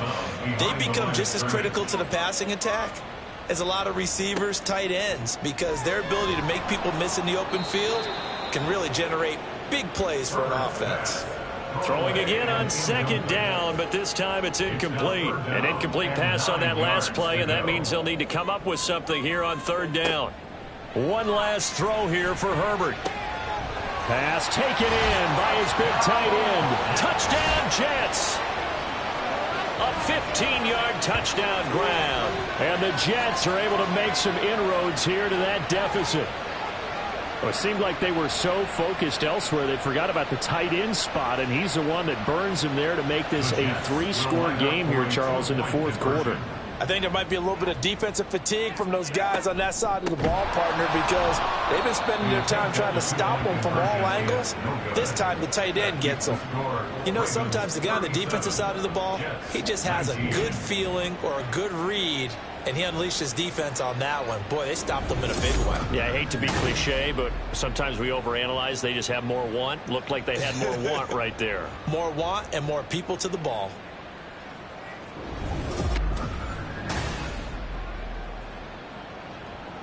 After the touchdown, Lutz to kick it off.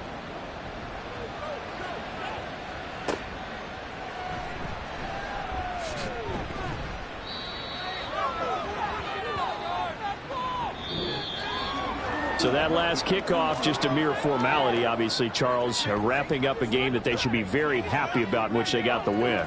Yeah, I thought they were clearly the better team by the end, and they earned this one with a terrific game plan and consistent effort throughout. Only fitting that they had the ball when the clock hit 0. So for the Ravens, it's a dream start. 2 wins in 2 early road games. And they will head back home next week. Meanwhile, for the Jets, they'll fall to 1-1. And they'll get a chance to redeem themselves at home next week. So that'll do it for my partner, Charles Davis, and the best darn crew in the industry. I'm Brandon Gaudin. This has been a presentation of the NFL on EA Sports. With that, we sign off from MetLife Stadium.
It's the NFL on EA Sports.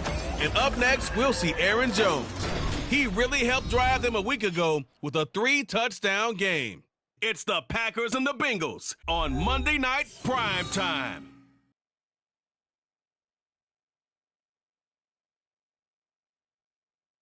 We are at the oldest continually operating stadium in the NFL as you get a look inside Lambeau Field in Green Bay, Wisconsin. Tonight it's the second of our Monday night doubleheader as it'll be the Cincinnati Bengals taking on the Green Bay Packers.